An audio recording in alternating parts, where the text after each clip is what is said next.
శ్రీమాత్రే నమః. దేవీ భాగవతం నవమాధ్యాయము.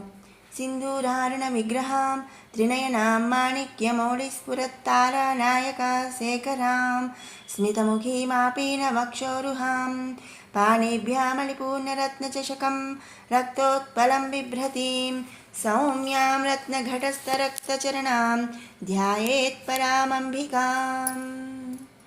పరమపావనము ఇహపర సుఖదాయకము భక్తిముక్తిప్రదము పురాణరాజము అయిన దేవీ భాగవతం 9వ నాటి పారాయణానికి ఉపక్రమిస్తూ సూత మహర్షి శ్రీ లలితా త్రిపుర సుందరీ దేవిని భక్తి ప్రపత్తులతో స్మరిస్తూ మనస్సులోనే ఆ దేవి దివ్యమంగళ విగ్రహాన్ని దర్శిస్తూ శిరసు వంచి వినమ్రంగా భక్త్యాంజలి ఘటించాడు. అనంతరం సూతుడు ప్రసన్నంగా సౌనకాదిమునులను వీక్షిస్తూ, భాగవతోత్తములారా, మునిసత్తములారా, మనందరి పూర్వజన్మ పుణ్య విశేషం చేత గత 8 రోజులుగా దేవీ భాగవత పురాణ పారాయణం చేస్తున్నాము. నేడు 9వ రోజు. అమ్మవారికి ప్రియమైన సంఖ్య 9. అందుకే ఆ తల్లి ప్రీత్యర్థం దేవీ నవరాత్రి ఉత్సవాలు జరపడం శుభకరం. సమస్త జనులకు వసంత ఋతువు, శరదృతువు ఇబ్బందులను కలిగిస్తాయి. ఈ 2 ఋతువులలో అనేక రోగాలు వ్యాపించి జనక్షయం జరుగుతుంటుంది. అందుచేత ఆ ప్రమాదాలను నివారించడానికే 2 ఋతువులలోనూ దేవీ నవరాత్రి ఉత్సవాలు జరిపి దేవి అనుగ్రహాన్ని పొందడం అనాదిగా వస్తుంది. అట్లే మన పుణ్యం పుచ్చి శరదృతువు ప్రారంభయ్యే ఆశ్వయుజ మాస ప్రారంభ దినం శుద్ధ పాడ్యమి నాడు దేవీ భాగవత పారాయణం ఆరంభించాము. కాకతాళీయకంగా మహన్నవమి అయిన ఈ 9వ నాడు ఆ తల్లికి ప్రీతికరమైన 9వ అధ్యాయం ఈనాడు చెప్పబోతున్నాను. 12 స్కంధాల్లో వ్యాసదేవుడు రచించిన దేవీ భాగవతం నేను 9 రోజుల్లో పూర్తిగా 9 అధ్యాయాలుగా కూర్చి నేటితో పురాణ పారాయణం ముగించబోతున్నాను. కనుక నేడు ముందుగా దేవీ నవరాత్రోత్సవాలు గురించి వివరిస్తాను అని చెప్పి 9వ నాటి ప్రవచనాన్ని ప్రారంభించాడు సూతుడు. దేవీ నవరాత్రోత్సవాలు. ఈ ప్రపంచం యావత్తు దేవి స్వరూపం. అయితే మాయాశక్తి ప్రభావం చేత జీవులు అనేక ప్రారబ్ధ కర్మల ప్రభావం చేత దుష్ఫలితాలను అనుభవిస్తుంటారు. అట్టి వారికి ఉపశమనం కలిగించడం కోసం ఆ దేవి స్వయంగా కొన్ని పూజలు, వ్రతాలు ఉపదేశించింది. వాటిలో అత్యంత ప్రాముఖ్యత కలిగినవి దేవీ నవరాత్రి ఉత్సవాలు. ఇవి ప్రతి ఏటా 2 సార్లు వస్తుంటాయి. మొదటిది వసంత నవరాత్రోత్సవాలు. ఇవి చైతన్యమాసం ప్రారంభ దినమైన చైత్రశుద్ధ పాడ్యమి మొదలు నవమి వరకు జరుపుకుంటారు. వసంత ఋతువుతో ప్రారంభమయ్యే వీటిని వసంత నవరాత్రోత్సవాలు అని అంటారు. మంత్రాలతో. రెండవది శరదృతువు. ప్రారంభమయ్యే ఆశ్వయుజ మాసం మొదటి రోజైన ఆశ్వయుజ శుద్ధ పాడ్యమి మొదలు నవమి వరకు 9 రోజులు జరుపుకుంటారు. వీరిని శరన్నవరాత్రి ఉత్సవాలు అంటారు. ఈ 9 రోజుల్లోనే దేవి మహిషాసురాది అసుర సంహారం చేసి లోకానికి శాంతి ప్రసాదించింది. కనుక దీన్ని దేవీ నవరాత్రులు అని కూడా వ్యవహరిస్తారు. అనంతరం వచ్చే దశమిని దేవి అసుర శక్తులపై సాధించిన విజయాలకి చిహ్నంగా విజయదశమి అని కూడా పిలుస్తారు. దేవీ నవరాత్రులు నియమనిష్టలతో జరిపేవారు ఆ దేవి విశేష కృపని పొంది సత్ఫలితాలు పొందుతారు. కనుక ఈ ఉత్సవాలను చేసేవారు కొన్ని నియమాలను పాటించాలి. ఈ 9 రోజుల పూజలకి, నైవేద్యాలకి కావలసిన సంభారాలు, పూజా సామాగ్రులన్నీ ఒకరోజు ముందే సిద్ధం చేసుకోవాలి. ముందుగా ఎత్తుపల్లాలు లేని సమతల ప్రదేశంలో పూజా మండపం ఏర్పాటు చేయాలి. మండపాన్ని గోమయంతో అలికి మండపం మధ్యలో నలుచదరపు వేదిక ఏర్పాటు చేయాలి. ఆ వేదిక పైన పీఠం స్థాపించాలి. వేదిక చుట్టూ తోరణాలతో అలంకరించాలి. బ్రాహ్మణులను, బంధుమిత్రులను ఆహ్వానించాలి. ఇక పాడ్యమి నాడు వేకువజామునే లేచి స్నాన సంధ్యాదులు ముగించుకోవాలి. ఈ 9 రోజులు 9 మందితో లేదా 5గురితో లేదా ఒక్కరితోనైనా దేవీ జపం జరిపించాలి. దేవీ మంత్ర నామపారాయణం చేయించాలి. ఇక వేదిక మీద సింహాసనం పెట్టి దానిపై తెల్లని కొత్త వస్త్రం పరిచి దానిపై అమ్మవారి ప్రతిమని ప్రతిష్ఠించాలి. అనంతరం కలశ స్థాపన చేయాలి.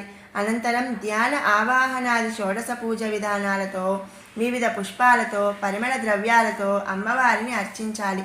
అనంతరం నారికేళ కదలీ ఫలాదులతో భక్ష్య భోజ్యాలతో నివేదన చేయాలి. ఇలా 9 రోజులు నియమనిష్టలతో అమ్మవారిని పూజించాలి. ఈ 9 రోజులు ఏకభుక్తం అంటే ఒక పూట భోజనం. అది దేవికి నివేదించిన ప్రసాదం మాత్రమే భుజించాలి. కఠిన బ్రహ్మచర్యాన్ని పాటించాలి. కటిక నేల మీద మాత్రమే శయనించాలి. ప్రతినిత్యం చన్నీటి స్నానమే చేయాలి. ప్రతిరోజు దేవి భాగవతం పురాణ పారాయణం ఆచరించాలి. పగలంతా ఉపవాసం ఉండి సాయంత్రం పూజానంతరం భోజనం చేయాలి. ఇక 10వ నాడు అమ్మవారిని యథాప్రకారం పూజించాలి. నవకాయ పిండి వంటలతో నైవేద్యం పెట్టి శక్తి మేర అన్న సంతర్పణ చేయాలి. ఇలా క్రమపద్ధతిలో అమ్మవారిని 9 రోజుల పాటు పూజించిన వారు ఆ దేవి విశేష అనుగ్రహానికి పాత్రులవుతారు. ఇంతేగాక ఈ నవరాత్రి పూజ మరిన్ని సత్ఫలితాలు ఇవ్వాలంటే ఈ వ్రతం ఆచరించేవారు ప్రతిరోజు దేవి పూజతో పాటు కుమారీ పూజ కూడా చేయాలి. కుమారీ పూజ వివాహం కాని కన్యలను దేవికి ప్రతిరూపంగా భావిస్తూ పూజించడాన్ని కుమారీ పూజ అంటారు. 2 సంవత్సరాల వయసు ఉన్న ఆడపిల్ల మొదలు 10 సంవత్సరాల వయసు ఉన్న ఆడపిల్ల వరకు ఈ కన్యా పూజకి అర్హులు. 10 సంవత్సరాలు దాటిన కన్య ఈ పూజకి పనికిరాదు. దేవీ నవరాత్రుల్లో ధరించే అవతారాలకి ప్రతిరూపాలుగా ఈ కన్యలను ఆయా స్థానాల్లో నియమించి వీరికి నూతన వస్త్రాలతో అలంకారము చేసి శాస్త్రోక్తంగా మంత్రాలతో పూజించాలి. 7 ఏడాదిలోపు వయసున్న ఆడపిల్ల ఈ కన్యా పూజకి పనికిరాదు. ఈ పూజా కార్యక్రమంలో వరుసగా 2, 3, 4, 5, 6, 7, 8, 9, 10 వయసు గల ఒక్కొక్క ఆడపిల్లని పిలిచి ఆయా స్థానాల్లో ఆహ్వానించి ఈ 9 రోజులు పూజించాలి. ఈ 9 మందిని వీలైతే ఒకే వయసు గల ఆడపిల్లల్ని ఏర్పాటు చేసుకోవచ్చు. ఈ కుమారీ పూజకి ప్రత్యేక శ్లోకాలు నామాలు ఉన్నాయి. 2 సంవత్సరాల పిల్లను కుమారి అంటారు. కుమారస్య చ తత్వాని యా సృజత్యపి లీలయా కాదీనపి చ దేవాంతాం కుమారీం పూజయామ్యహం. ఈ కుమారిని పూజించిన వారికి దుఃఖ దారిద్ర్యాదులు నశిస్తాయి. శత్రువులను జయిస్తారు. దీర్ఘాయుషువు సిద్ధిస్తుంది. 3 సంవత్సరాల పిల్లని త్రిమూర్తి అంటారు. సత్వాదిభిస్త్రీమూర్తిర్యాతైర్హినా స్వరూపిణి త్రికాల వ్యాపిని శక్తి త్రిమూర్తిం పూజయామ్యహం. ఈ త్రిమూర్తిని పూజించిన వారికి త్రివర్గ ఫలాలు లభిస్తాయి. ధన ధాన్య పుత్ర పౌత్ర వంశాభివృద్ధి కలుగుతుంది. 4 సంవత్సరాల పిల్లని కళ్యాణి అంటారు. కళ్యాణకారిణి నిత్యం భక్తానాం పూజితానిసం పూజయామి చ తాం భక్త్యా కళ్యాణీం సర్వకామదాం. ఈ కళ్యాణిని పూజించిన వారికి విద్యాభివృద్ధి కలుగుతుంది. రాజ్యలాభం అంటే పరిపాలనాధికారం చేకూరుతుంది. 5 సంవత్సరాల పిల్లని రోహిణి అంటారు. రోహయంతి చ బీజాని ప్రాగ్జన్మ సంచితాని వై యా దేవి సర్వభూతానాం రోహిణీం పూజయామ్యహం. ఈ రోహిణిని పూజించిన వారికి సర్వరోగాలు నివారణమవుతాయి. దీర్ఘ రోగాలు సైతం ఉపశమించి సంపూర్ణ ఆరోగ్యం చేకూరుతుంది. 6 సంవత్సరాల బాలికని కాళిక అంటారు. కాళీ కాళయతే సర్వం బ్రహ్మాండం సచరాచరం కల్పాంత సమయే యాతాం కాళికాం పూజయామ్యహం.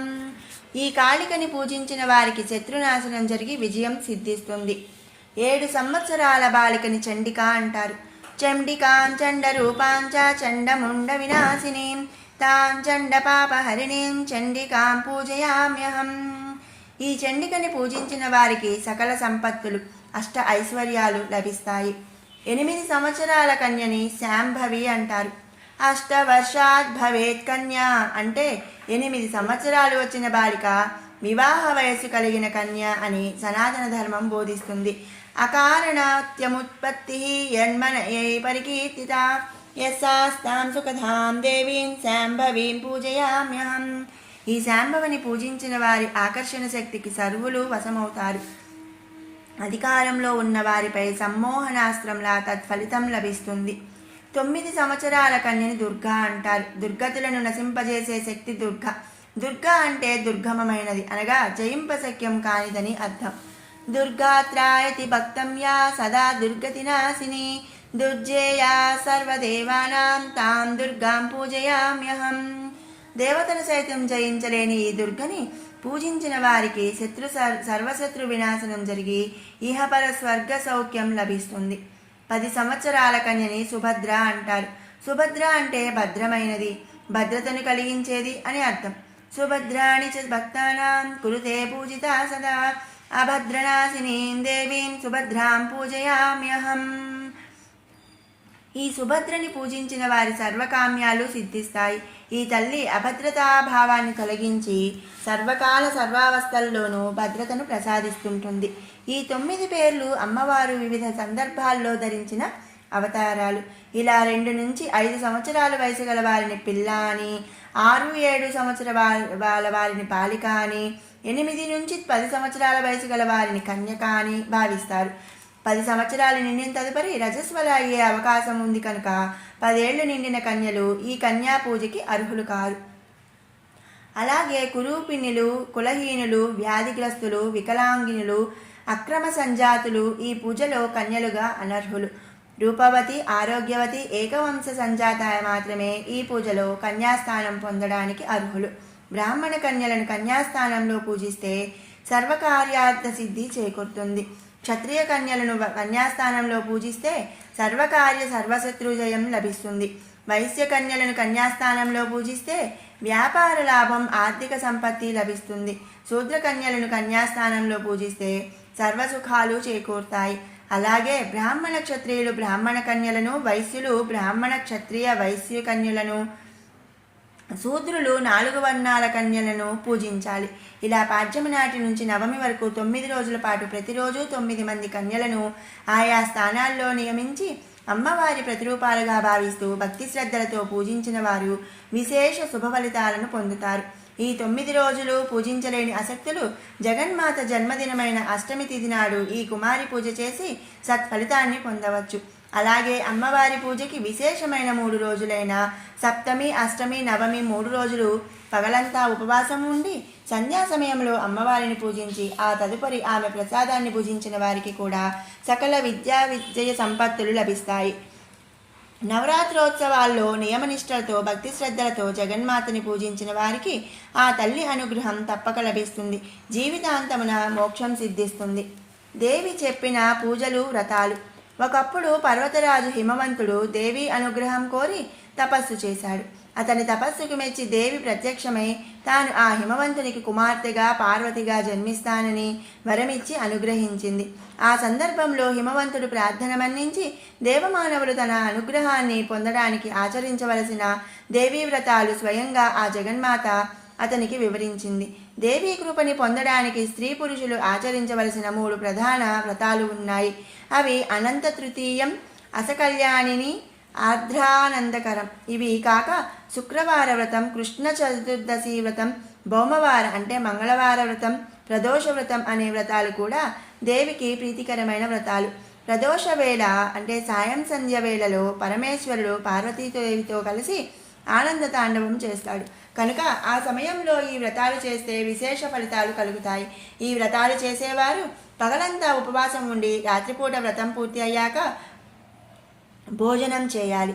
అలాగే సోమవార వ్రతం దేవికి చాలా ప్రీతికరమైనది. ఇక వసంత నవరాత్రి వ్రతం, శరన్నవరాత్రి వ్రతం దేవికి అత్యంత ప్రీతికరమైనవి. ఇవిగాక దేవికి సంతోషాన్ని కలిగించే శయనోత్సవం, డోలోత్సవం, రథోత్సవం, జాగరణోత్సవం, పవిత్రోత్సవం, దమనోత్సవం కూడా సర్వులు ఆచరించదగినవి. వీటిలో భాగంగా సువాసిని పూజ, కుమారి పూజ, లక్ష కుంకుమార్చన, వరలక్ష్మీ వ్రతం, శ్రావణ మంగళవార వ్రతం, మంగళగౌరీ వ్రతం కూడా దేవీ వ్రతాల్లో ప్రధానమైనవి. ఈ వ్రతాలు ఆచరించిన ఆడవారికి అఖండ సౌభాగ్యం, మగవారికి మహాభాగ్యం తప్పక సిద్ధిస్తుంది. సమస్త జనులకి సర్వాభీష్టములు అనుగ్రహించే దేవీ వ్రతాలు ఇవి. ఇలా నియమనిష్టలు, ఉపవాస దీక్షలు పాటిస్తూ వ్రతాలు, పూజలు చేయలేని అశక్తులు కూడా దేవి అనుగ్రహం కోసం వివిధ దాన ధర్మాలు చేసి సత్ఫలితాలు పొందవచ్చు. వాటిని ఆచరించే విధానం ఇది. దేవికి ప్రియమైన నైవేద్యాలు, దానాలు. పాడ్యమి నాడు ఆజ్యంతో దేవిని అర్చించి బ్రాహ్మణులకు నెయ్యి దానం చేస్తే దాతకి సమస్త రోగపీడలు నివృత్తి అవుతాయి. విధియ నాడు దేవిని చక్కెరతో పూజించాక బ్రాహ్మణుడికి చక్కెర దానం చేస్తే వారికి దీర్ఘాయుష్షు సిద్ధిస్తుంది. తదియనాడు దేవిని పాలతో అభిషేకించాక బ్రాహ్మణునికి క్షీరదానం చేస్తే దాతకి సమస్త దుఃఖాలు తొలగిపోతాయి. చవితి నాడు దేవిని పిండి వంటలతో అర్చించాక బ్రాహ్మణులకి పిండి వంటలు దానం చేస్తే దాత తలపట్టిన కార్యాలన్నీ విజయవంతం అవుతాయి. పంచమి నాడు దేవికి కదలీ ఫలాలు నివేదన చేసి అనంతరం పండితులకు కదలీ ఫలాలు దానం చేస్తే దాతకి మేధా వికాసం సిద్ధిస్తుంది. షష్ఠి నాడు దేవికి తేనె నివేదన చేసి వేద విద్వాంసులకు తేనె దానం చేస్తే దాత తేనె వంటి కాంతిమంతుడవుతాడు. సప్తమి నాడు దేవికి బెల్లం నివేదన చేసి బ్రాహ్మణునికి బెల్లం దానం చేస్తే దాతకి శోక విముక్తి కలుగుతుంది. అష్టమి నాడు దేవికి కొబ్బరి నివేదన చేసి బ్రాహ్మణులకి నారికేళ దానం చేస్తే దాతకి తాపం నశిస్తుంది. నవమి నాడు దేవికి పేలాలు నివేదన చేసి బ్రాహ్మణునికి పేలాలు దానమిస్తే దాత ఇహపర సుఖ సంపన్నుడవుతాడు. దశమి నాడు దేవికి నల్ల నువ్వులు నివేదన చేసి వాటిని బ్రాహ్మణునికి దానమిస్తే దాతకి యమలోక భయం ఉండదు. ఏకాదశి నాడు దేవికి పెరుగు నివేదన చేసి దానిని విప్రునికి దానమిస్తే దాత ఆ జగన్మాతకి అత్యంత ఆప్తులవుతాడు. ద్వాదశి నాడు దేవికి అటుకులు నివేదన చేసి వాటిని విప్రులకు దానమిస్తే దాత ఆ జగదీశ్వరి ప్రేమకు పాత్రులవుతారు. త్రయోదశి నాడు దేవికి శనగపప్పు లేదా శనగలు నివేదన చేసి బ్రాహ్మణునికి దానమిస్తే దాతకి దుష్టగ్రహపీడలు తొలగిపోతాయి. చతుర్దశి నాడు దేవికి పెరుగులో పేలపిండి కలిపి నివేదన చేసి బ్రాహ్మణునికి దానమిస్తే దాత దేవితో పాటు పరమేశ్వరుడికి ఆప్తులవుతాడు. పౌర్ణమి నాడు దేవికి పాయసం నివేదన చేసి బ్రాహ్మణులకి పాయసాన్ని సమర్పిస్తే దాత తమ పితృదేవతలను ఉద్ధరించిన వారవుతారు. ఈ రోజున దేవి ప్రీత్యర్థం హవనం చేస్తే విశేష ఫలితం తథ్యం. ఇలాగే వారాలకి కూడా ప్రత్యేక విశేష ఫలితాలున్నాయి.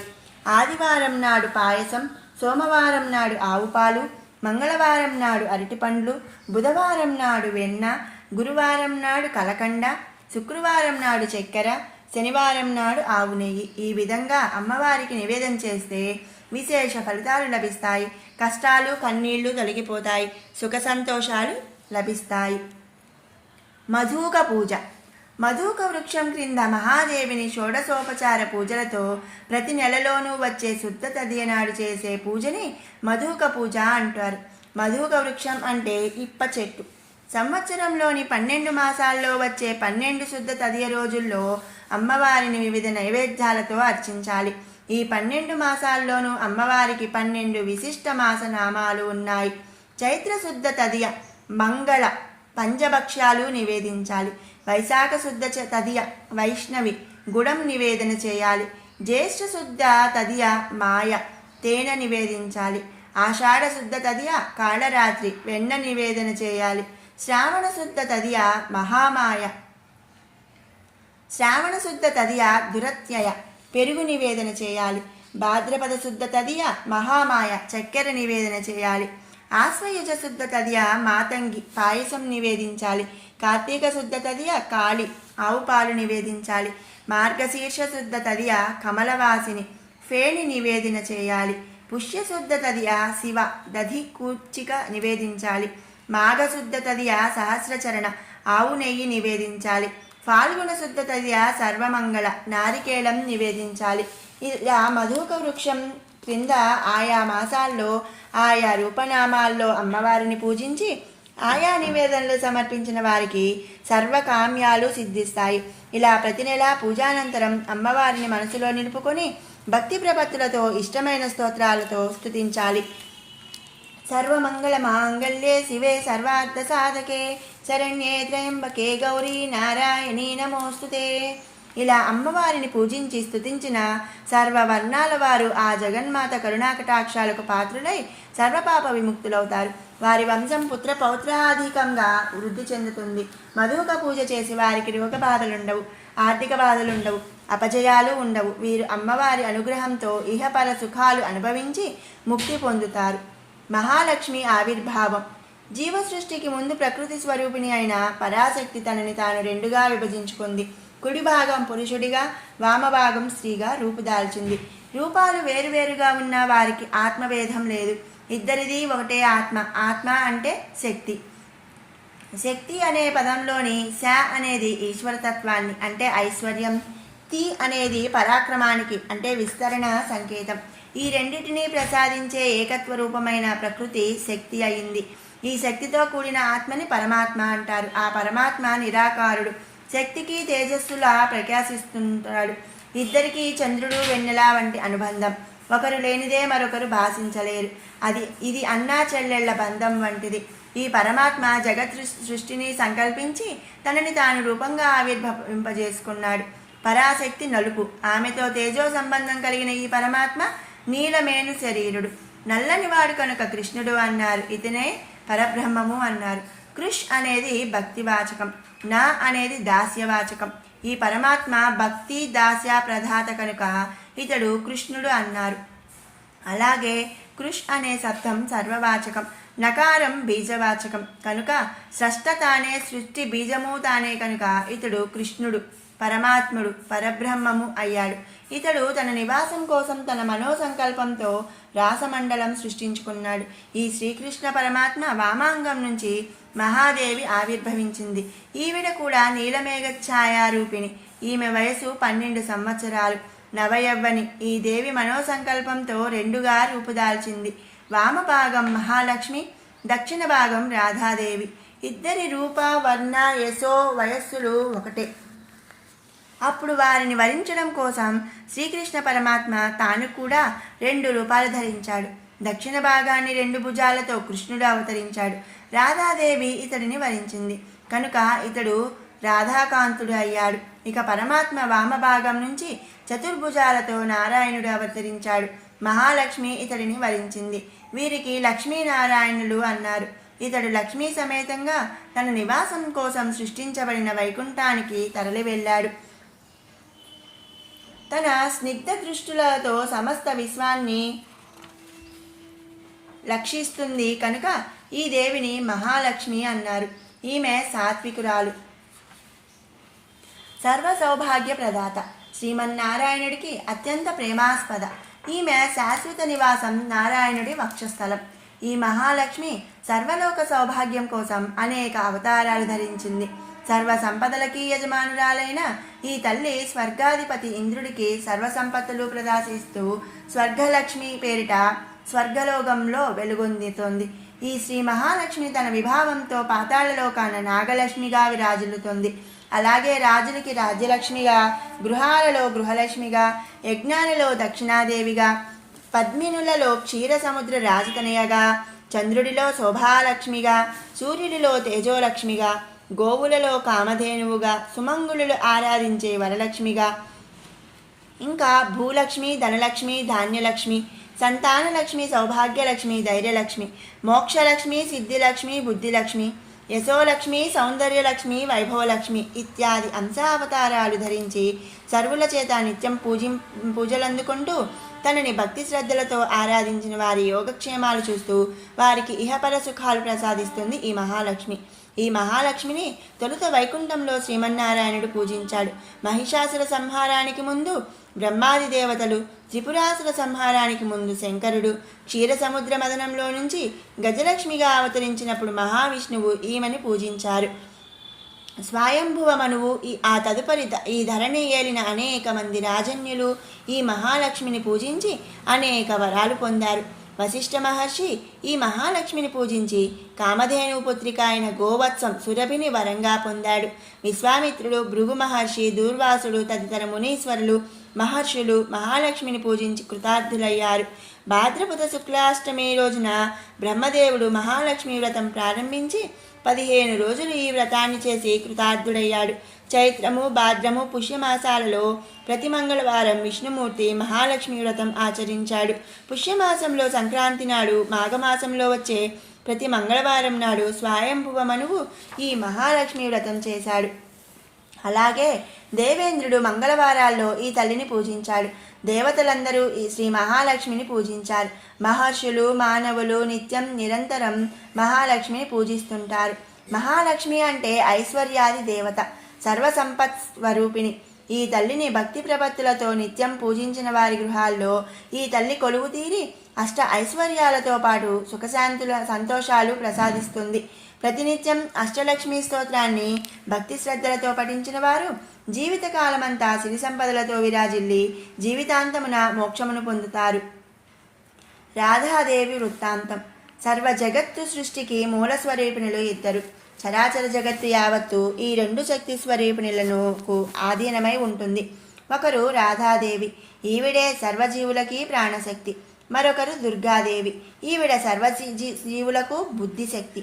ఈ ఇద్దరి అనుగ్రహం లేనిదే ఏ జీవికి మోక్షం లేదు. అందుచేత ఎవరైనా ఎంతటి మహిమాన్వితుడైనా ఈ ఇద్దరిని సేవించాల్సిందే. రాధాదేవి శ్రీకృష్ణుడికి ప్రాణాదిదేవి. రాధా సహచర్యం లేకుండా కృష్ణుడు మనలేడు.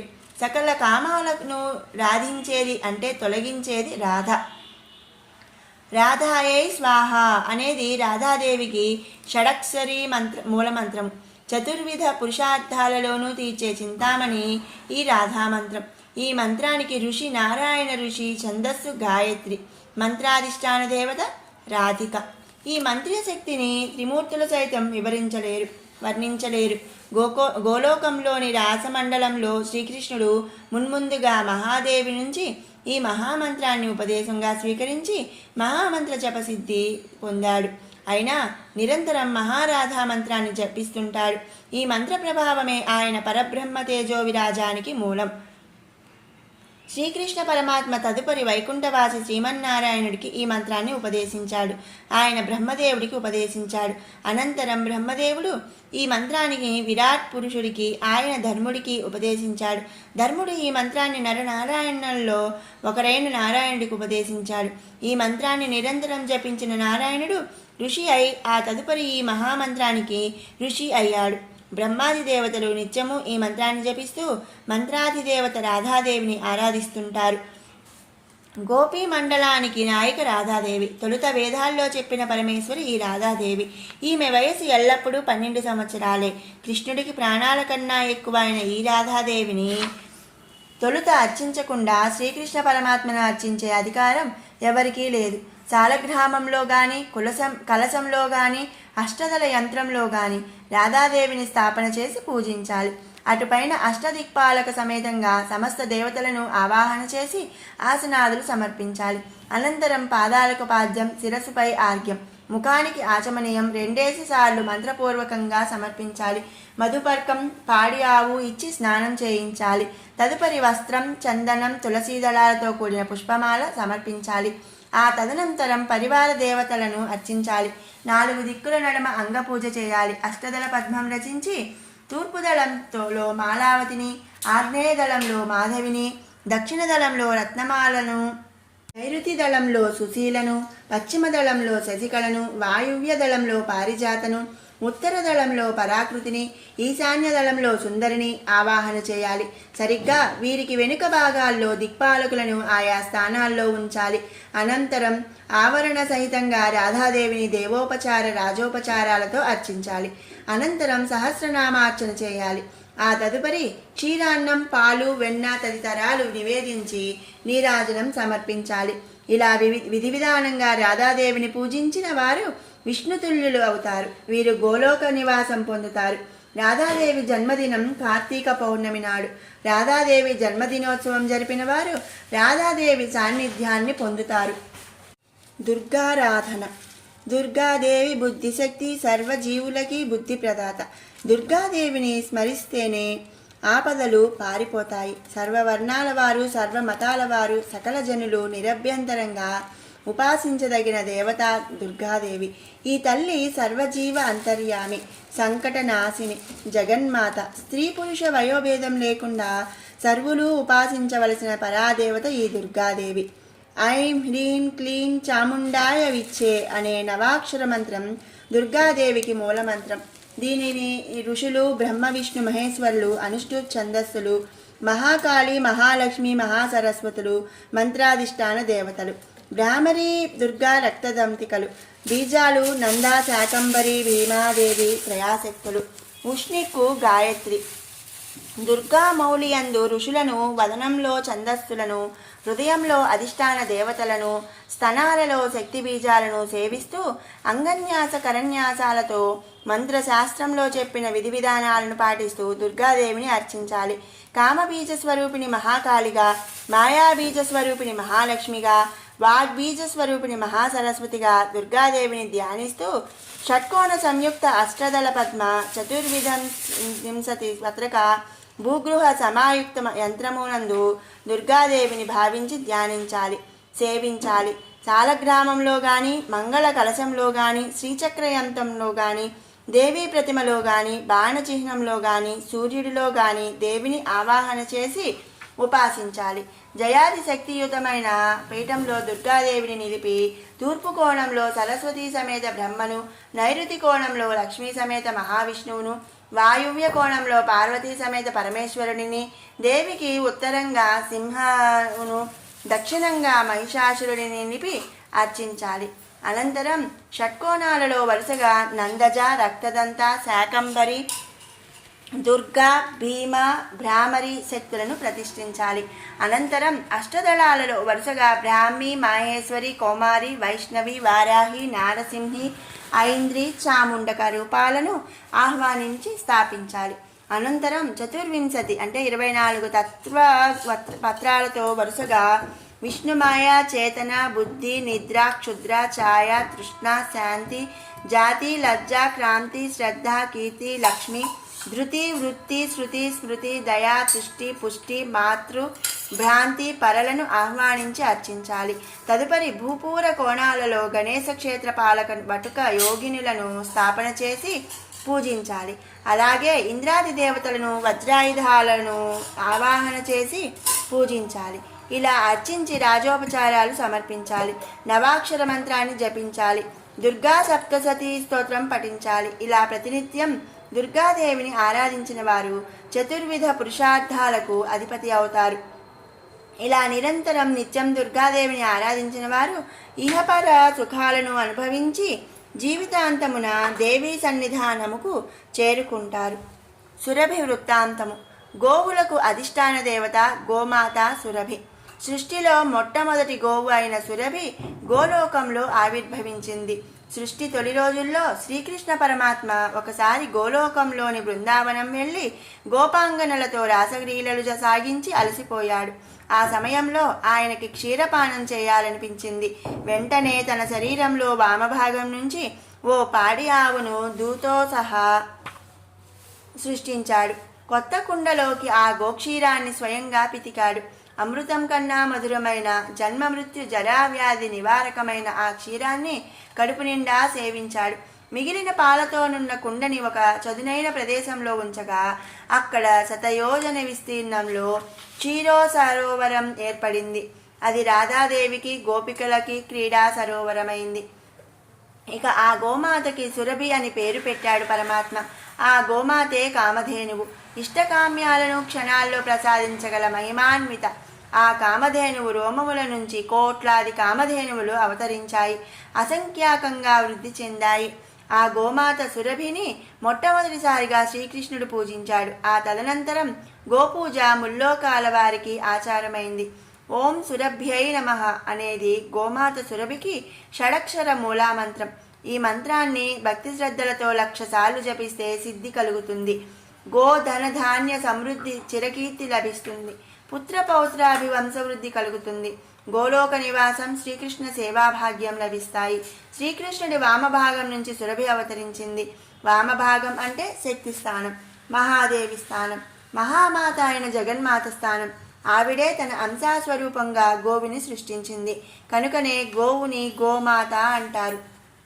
అంతేకాదు, పరబ్రహ్మస్వరూపిణి అయిన ఆ జగన్మాత అంశ నుంచి గోమాత అవతరించింది కనుక గోవు బ్రహ్మస్వరూపంగా భాసిల్లుతుంది. ఈ పరబ్రహ్మమునందే సర్వదేవతలు ఉంటారు కనుక ఆ పరబ్రహ్మమునకు ప్రతిరూపమైన గోవునందు త్రిమూర్త్యాది సర్వదేవతలు ఉన్నారని వేదాలు ఘోషిస్తున్నాయి. అందుచేతనే గోహత్య అనేది బ్రహ్మహత్య మహాపాతకంతో సమానమని మహర్షులు ప్రకటించారు. ఆవు పాలు తల్లి పాలతో సమానం. బాలింతరాలి పాలు బిడ్డకి సరిపోకపోయినా, అసలు తల్లికి పాలు వృద్ధి జరగకపోయినా బిడ్డకి ఆవు పాలు పట్టడం అనూచానంగా వస్తోంది. తల్లి పాల తర్వాత అంతటి శ్రేష్టమైన ఆవు పాలు మాత్రమే. గోవులు పవిత్రమైనవి, శుభప్రదమైనవిను. సమస్త దేవతలు ఆవులోనే ప్రతిష్ఠితమై ఉన్నారు. ఆవు దైవ సంపద. ఆవు వ్యక్తులకు, సమాజానికి, దేశానికి స్వాలంబనను కలిగిస్తుంది. ఆవు నుండి మనం పాలు, పెరుగు, నెయ్యి, పేడ, గోమూత్రం పొందుతున్నాము. వీటి వల్ల ఉన్న ఉపయోగాలు అందరికీ తెలిసినవే. ఆవు పాలు తీయగా, చల్లగా ఉండి వాతపిత్తాలను, రక్త వికారాన్ని, రోగాలను నాశనం చేసి అన్ని వేళలా తాగడానికి యోగ్యమైనవి. పెరుగు జీర్ణవృద్ధిని కలిగించి అన్ని ఉదర వ్యాధులను పోగొడుతుంది. బలాన్ని, వీర్యవృద్ధిని కలిగిస్తుంది. ఆవు నెయ్యి ఎక్కువగా కంటికి ఉపయోగపడుతుంది. విభిన్న రోగాలను, దోషాలను తగ్గిస్తుంది. ఆవు పేడ జీవితంలో ఉపయోగపడే వస్తువు ఆవు పేడ. ఇది మలం కాదు, మలాన్ని శుద్ధి చేసేది. చెత్తా చెదారాలను పీల్చి ఎరువుగా మార్చే శక్తి కలది. దోషాలు, అణువుల వికీర్ణం నుండి రక్షించడానికి ఆవు పేడ ఒక రక్షా కవచంగా పనిచేస్తుంది. దీని నుండి ఇంధనం, విద్యుత్తు, వెలుగులు పొందగలుగుతున్నాము. చర్మాన్ని రక్షించే సబ్బు, అగరబత్తులు, దోమలను నిర్మూలించే మందులు తదితర వైద్య సామాగ్రి ఆవు పేడతో తయారు చేస్తున్నారు. గోమూత్రం ఔషధ జగత్తుకు ప్రకృతి ప్రసాదించిన వరం గోమూత్రం. రోగాలను నయం చేసే గొప్ప ఔషధినిది. ఆయుర్వేదం యొక్క ప్రాణతత్వం గోమూత్రం. గుండె, లివరు, ఉదరం, కిడ్నీ, శ్వాస మొదలైన వ్యాధులకు రామబాణం వంటిది. వరాహ అవతార సమయంలో జరిగిన ధర్మజ్ఞాని వల్ల దేవలోకాల్లో సురభి అన్నీ ఒక్కసారిగా వట్టిపోయాయి. ఆవు పాలు చుక్క కూడా దొరక్క పసిబిడ్డలు ఆకలితో అల్లాడిపోయారు. యజ్ఞాల్లో ఆహుతులు సమర్పించడానికి ఆవు నెయ్యి లభించక యజ్ఞాలు ఆగిపోయాయి. దాంతో యజ్ఞాల ద్వారా లభించే హవిస్సులు అందక దేవతలు కటకటలాడిపోయారు.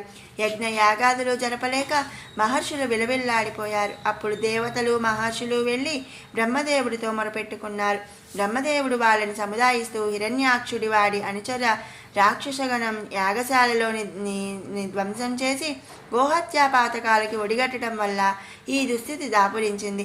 గోవులన్నిటికీ మాతృమూర్తి అయిన గోమాత సురభి తన సంతతిని రక్షించుకోవడానికి తన మహిమతో గోవులన్నీ వట్టిపోయేటట్లు చేసింది. వట్టిపోయిన ఆవులు పాలు, పెరుగు, నెయ్యి ఇవ్వలేక కనుక అసురులు గోవులను చంపకుండా వదిలేశారు. ఇప్పుడు శ్రీమన్నారాయణుడు వరాహావతారం ధరించి హిరణ్యాక్షుడిని సంహరించాడు కనుక గోవులకి అసుర భయం లేదు. కనుక గోలోకంలో నివసిస్తున్న గోమాత సురభిని ప్రార్థించి ప్రసన్నం చేసుకోండి, మీకు శుభం కలుగుతుంది అని ఉపాయం చెప్పాడు. బ్రహ్మదేవుని సలహాని తలదాల్చిన దేవేంద్రుడు తక్షణమే తపోదీక్ష స్వీకరించి ఓం సురభ్యై నమః అన్న షడక్షర మూలమంత్రాన్ని జపిస్తూ నిశ్చల భక్తి తత్పరతతో 1,00,000 సార్లు ఆ మహామంత్రాన్ని జపించాడు. అతడి దీక్ష ఫలించి సురభి అతని ముందు ప్రత్యక్షమైంది. దేవేంద్రుడు భక్తి ప్రపత్తులతో ఆ కామధేనువును ఇలా స్తుతించాడు. నమో దేవే మహాదేవే సురభ్యే చ నమో నమః గవాం బీజస్వరూపాయ నమస్తే జగదంబికే నమో రాధాప్రియాయ చ పద్మాం సాయే నమో నమః నమః కృష్ణప్రియాయ చ గవాం మంత్రే నమో నమః కల్పవృక్షస్వరూపాయ సర్వేషాం సతతం పరే క్షీరదాయ ధనదాయ బుద్ధిదాయ నమో నమః శుభాయ చ సుభద్రాయ గోపప్రదాయ నమో నమః యశోదాయ కీర్తిదాయ ధర్మదాయ నమో నమః. దేవేంద్రుడి స్తోత్రాలకి సురభి సంతుష్టి చెంది ఇంద్రుడికి కోరిన వరాన్ని అనుగ్రహించి గోలోకానికి వెళ్ళిపోయింది. ఆ వర ప్రభావం చేత మళ్ళీ గోవులన్నీ పాడి ఆవులై క్షీరధారలను వర్షించాయి. కాలక్రమేణా గోసంతతిని అసంఖ్యాకంగా వృద్ధి చెంది యజ్ఞ యాగాదులు నిర్విఘ్నంగా నిరాఘాటంగా కొనసాగాయి. లోకాలు సుభిక్షమయ్యాయి. దేవతలకు గర్వభంగం. ఒకసారి దేవదానవుల మధ్య ఘోర యుద్ధం జరిగింది. దాదాపు 100 ఏళ్ల పాటు జరిగిన ఆ మహాయుద్ధం రోజురోజుకి తీవ్ర రూపం దాలుస్తూ అవిశ్రాంతంగా సాగింది. ఒకానొక సమయంలో దానవులదే విజయం అన్న స్థితి సంభవించింది. అయితే జగన్మాత కరుణాకటాక్షాల వల్ల దేవతలకి విజయం లభించింది. దానవులు చిత్తుచిత్తుగా ఓడిపోయి పాతాళానికి పారిపోయారు. ఆ యుద్ధ విజయం దేవతలకి గర్వాంధకార మదోన్మత్తులను చేసింది. దైత్యులపై జయం యావత్తు తమ ప్రతాపమేనని, ముల్లోకాలలో తమని ఎదిరించగలవారు లేరని విర్రవీగారు. తాము తమ స్వయం ప్రతిభాశక్తులు లేనిదే త్రిలోకాల్లో తెల్లవారదని అహంకరించారు. దేవతలు అలా గర్విస్తున్న సమయంలో స్వర్గద్వారం ఎదుట హఠాత్తుగా ఒక కాంతిపుంజం అవతరించింది. కోటి సూర్య ప్రకాశ సమానమైన ఆ కాంతిపుంజానికి కాళ్ళు, చేతులు, కళ్ళు ఇత్యాది అవయవాలు, శరీరము లేవు. శరీరాకృతిని పోలిన విద్యుత్ కాంతిపుంజం. అయితే అది విచిత్రంగా దాని నుండి ఓంకారనాదం వినిపిస్తోంది. స్వర్గద్వారం ముందు అకస్మాత్తుగా ప్రత్యక్షమైన ఈ విచిత్ర తేజోపుంజాన్ని చూడగానే దేవతలకి విస్మయం కలిగింది. శరీరం లేని ఈ కాంతిపుంజం ఎవరు సృష్టించారు? ఎందుకు సృష్టించారు? స్వర్గద్వారం ముందు ఎందుకు నిలిపారు? స్వర్గం మీద దాడి చేయడానికా? యుద్ధంలో ఓడి పారిపోయిన దైత్యులు తమ మీద దాడికి రాక్షస మాయతో ఈ శక్తిని సృష్టించారా? దేహము శిరస్సు లేని ఈ కాంతి స్వరూపాన్ని ఓంకారం అని ఎలా వస్తుంది? దేవతలకి మతిస్థిమితం పోయిందా? పోయింది. ఆ కాంతిపుంజం ఎవరు సృష్టించారో దాని శక్తి సామర్థ్యాలేమిటో ముందుగా తెలుసుకోవాలి. అనంతరం తదుపరి చర్య ఆలోచించాలి. అయితే ముక్కు మొహం లేని ఆ కాంతిపుంజం ముందుకి ఎవరు వెళ్తారు? దేవేంద్రుడు తీవ్రంగా ఆలోచించి, అగ్ని, దేవతల్లో ముఖ్యుడివి, యజ్ఞ యాగాది క్రతువుల్లో హుతాహుడివి, ప్రతి దేహంలోనూ అంతర్లీనంగా వసిస్తున్న జఠరాగ్నివి, నువ్వు వెళ్ళి ఆ కాంతిపుంజం వివరాలు తెలుసుకో. ఎదురు తిరిగితే నీ భయంకర అగ్నిజ్వాలల్లో దాన్ని దహించివేయి, వెళ్ళు అని ఆజ్ఞాపించాడు. అగ్నిదేవుడు అహంభావంతో త్వరగా వెళ్ళి ఆ కాంతిపుంజం ముందు నిలిచి, ఓరి మాయా విద్యుత్ కాంతిపుంజంలా ఉన్నావు నువ్వు, యక్షుడివా అసురుడివా ఎవడివిరా నువ్వు అని హుంకరించాడు గర్వంతో. నన్ను ప్రశ్నించడానికి నువ్వెవరివి? కాంతిపుంజంలో నుంచి ఎదురు ప్రశ్న వినిపించింది. నేనా? ఎవరి ప్రభావం లేనిదే యజ్ఞ యాగాది నైమిత్తిక కార్యాల్లో హోమాలు జరగవో, ఎవరి శక్తి లేనిదే నిత్యం ఇంటింటా పొయ్యిలో పిల్లి లేవదో, ఎవరి ప్రతాపం లేనిదే జీవులు తిన్న ఆహారం జీర్ణం కాదో ఆ అగ్నిదేవుడిని తలుచుకుంటే ఈ సృష్టి సమస్తాన్ని చిటికలో దహించి వేయగల వేదసుడిని అని పలికాడు అగ్ని గర్వంగా. ఆహా, సృష్టి సమస్తాన్ని చిటికలో దహించగల మొనగాడివా? నీవంతటి ప్రతాపవంతుడివైతే ఏది ఈ గడ్డి పరకను దహించు, నీ శక్తి చూపించు. అగ్నిదేవుడి ముందు ఒక గడ్డి పరక ప్రత్యక్షమైంది. ఆ గడ్డి పరక వైపు చులకనగా చూస్తూ ఒక అగ్ని కిరణాన్ని ప్రయోగించాడు అగ్ని. గడ్డి పరక అలాగే ఉంది. ఈసారి 10, అటు తర్వాత 1000, ఆ తర్వాత తానే అగ్నిక్షేత్రమై ఆ గడ్డి పరకను చుట్టుముట్టాడు అగ్ని. అతడి దహన శక్తి యావత్తూ ప్రయోగించాడు. అయినా గడ్డి పరకని దగ్ధం చేయలేకపోయాడు. ముల్లోకాలలోనూ ప్రభావితం చేసే అగ్నిదాహక శక్తి ఒక గడ్డి పరక ముందు తల వంచింది. అగ్నిదేవుడు అవమాన భారంతో తల వంచుకొని వెనక్కి వచ్చేశాడు. ఇంద్రుడికి కోపం వచ్చింది. వాయుదేవా, జగత్తునంతటా నువ్వే నిండి ఉన్నావు. జీవుల్లోని ప్రాణశక్తివి నువ్వు ఆగ్రహిస్తే ఏ ప్రాణి ఊపిరి పీల్చుకోలేదు. నీ వాయువేగ శక్తి ముందు ఆ గడ్డి పరక ఎంత? వెళ్ళు, నీ ప్రచండ వాయు ప్రపంచనంతో దాన్ని, ఆ గడ్డి పరకని ఎక్కడి నుంచి వచ్చిందో అక్కడికి విసిరికొట్టు, వెళ్ళు అని ఆజ్ఞాపించాడు మహేంద్రుడు. ఒక గడ్డి పరకని విసిరి కొట్టడానికి నేను వాయుదేవుడిని అక్కడి దాకా వెళ్ళాలా? ఇక్కడి నుంచే ఒక్కసారి నోరు తెరిచి ఉఫ్ మని ఊదితే అంటూ వాయువు ఉఫ్ మని ఊదాడు. ఆ ప్రపంచనానికి స్వర్గలోకం ఊగిసలాడింది కానీ గడ్డి పరక కదలలేదు. వాయుదేవుడికి ఒళ్ళు మండింది. ఈసారి గడ్డి పరక ముందుకు వెళ్ళి గుండెలు నిండుగా గాలి పీల్చుకొని యావశక్తిని ఉపయోగిస్తూ ఉఫ్ మని గాలి వదిలాడు. ఆ వాయు ప్రపంచనానికి ముల్లోకాలు క్షణం పాటు అటూ ఇటూ ఊగాయి. జీవులన్నీ భయభ్రాంతులతో హాహాకారాలు చేశాయి. దేవతాలోకాల్లోని అనేక భవనాలు ఆ క్షణమాత్ర ప్రభంజనానికే కుప్పకూలిపోయాయి. అయినా ఆ గడ్డి పరక ఏమాత్రం చలించలేదు. వాయుదేవుడికి శృంగభంగమైంది. ఇక దేవతలకి దిక్కుతోచలేదు. అమృతం తాగి అజరామరులైన అమరులు ఒక గడ్డి పరకని కదల్చలేకపోయారంటే ఎంత అవమానం! దేవజాతికి ఎంతటి పరాభవం! ఈ దుస్థితి నుంచి దేవలోకం పరువు కాపాడేదెవరు? ఇంద్రజాల మహేంద్రజాలాది విద్యలలో ఆరితేరిన మహేంద్ర, దేవజాతి నాయకుడివైన నీ ముందు ఆ యక్షరూపం క్షణమైనా నిలువజాలదు. దైవదత్తమైన నీ వజ్రాయుధం వేటుకి ఏ అసుర శక్తి తలైనా ఎగిరిపోక తప్పదు. అతిహీనాతిహీనమైన ఆ గడ్డి పరక నీ ముందు ఎంత? వెళ్ళు, గడ్డి పరకను ఖండించు, ఆ తేజో రూపాన్ని జయించు అంటూ దేవతలంతా పెద్ద పెట్టున అరుస్తూ ప్రోత్సహించారు. దేవేంద్రుడు అహంకార మధోన్మత్తుడై టీవీగా ముందుకు వెళ్ళి, ఓసి మాయాయక్ష స్వరూపమా, వృతాసురాది దానవ సంహారం గావించిన నా వజ్రాయుధానికి ఈ తృణం అంటే ఈ గడ్డి పరక ఎంత? ఇప్పుడే దీన్ని ఖండించి అంటూ వజ్రాయుధాన్ని ప్రయోగించాడు. మరుక్షణం గడ్డి పరక చప్పున ఎగిరి ఆ కాంతిపుంజంలో కలిసిపోయింది. ఆ తేజోరూపం అంతరిక్షంలో అమిత వేగంతో ముందుకు సాగిపోతుంటే వజ్రాయుధం దాని వెంట తరిమింది. దేవేంద్రుడు అహంకారంతో అట్టహాసం చేస్తూ వాళ్ల వెంట పరిగెత్తాడు. చాలా దూరం చాలా కాలం పరిగెత్తిన తర్వాత ఆ తేజోరూపం తనని వెంటాడుతున్న వజ్రాయుధాన్ని తన కాంతిపుంజంలోకి లాగేసుకుంది. మరుక్షణం వజ్రాయుధంతో సహా ఆ తేజోపుంజం అదృశ్యమైపోయింది. ఇంద్రుడు నిర్ఘాంతపోయాడు. తానెక్కడున్నది తెలియలేదు. తానేం చేయాలో ఎటు వెళ్లాలో దిక్కుతోచలేదు. వజ్రాయుధాన్ని చేజార్చుకున్న తాను స్వర్గానికి ఏ ముఖం పెట్టుకుని వెళ్ళగలడు? తనని ఇంకా ఎవరు గౌరవిస్తారు? ఇంత అవమానం పొంది బ్రతికుండడం కంటే చావడమే మంచిది. కానీ అమృతపానం చేసిన తనకి మరణం ఎలా వస్తుంది? రాదు. మరి తనకి కథేమిటి?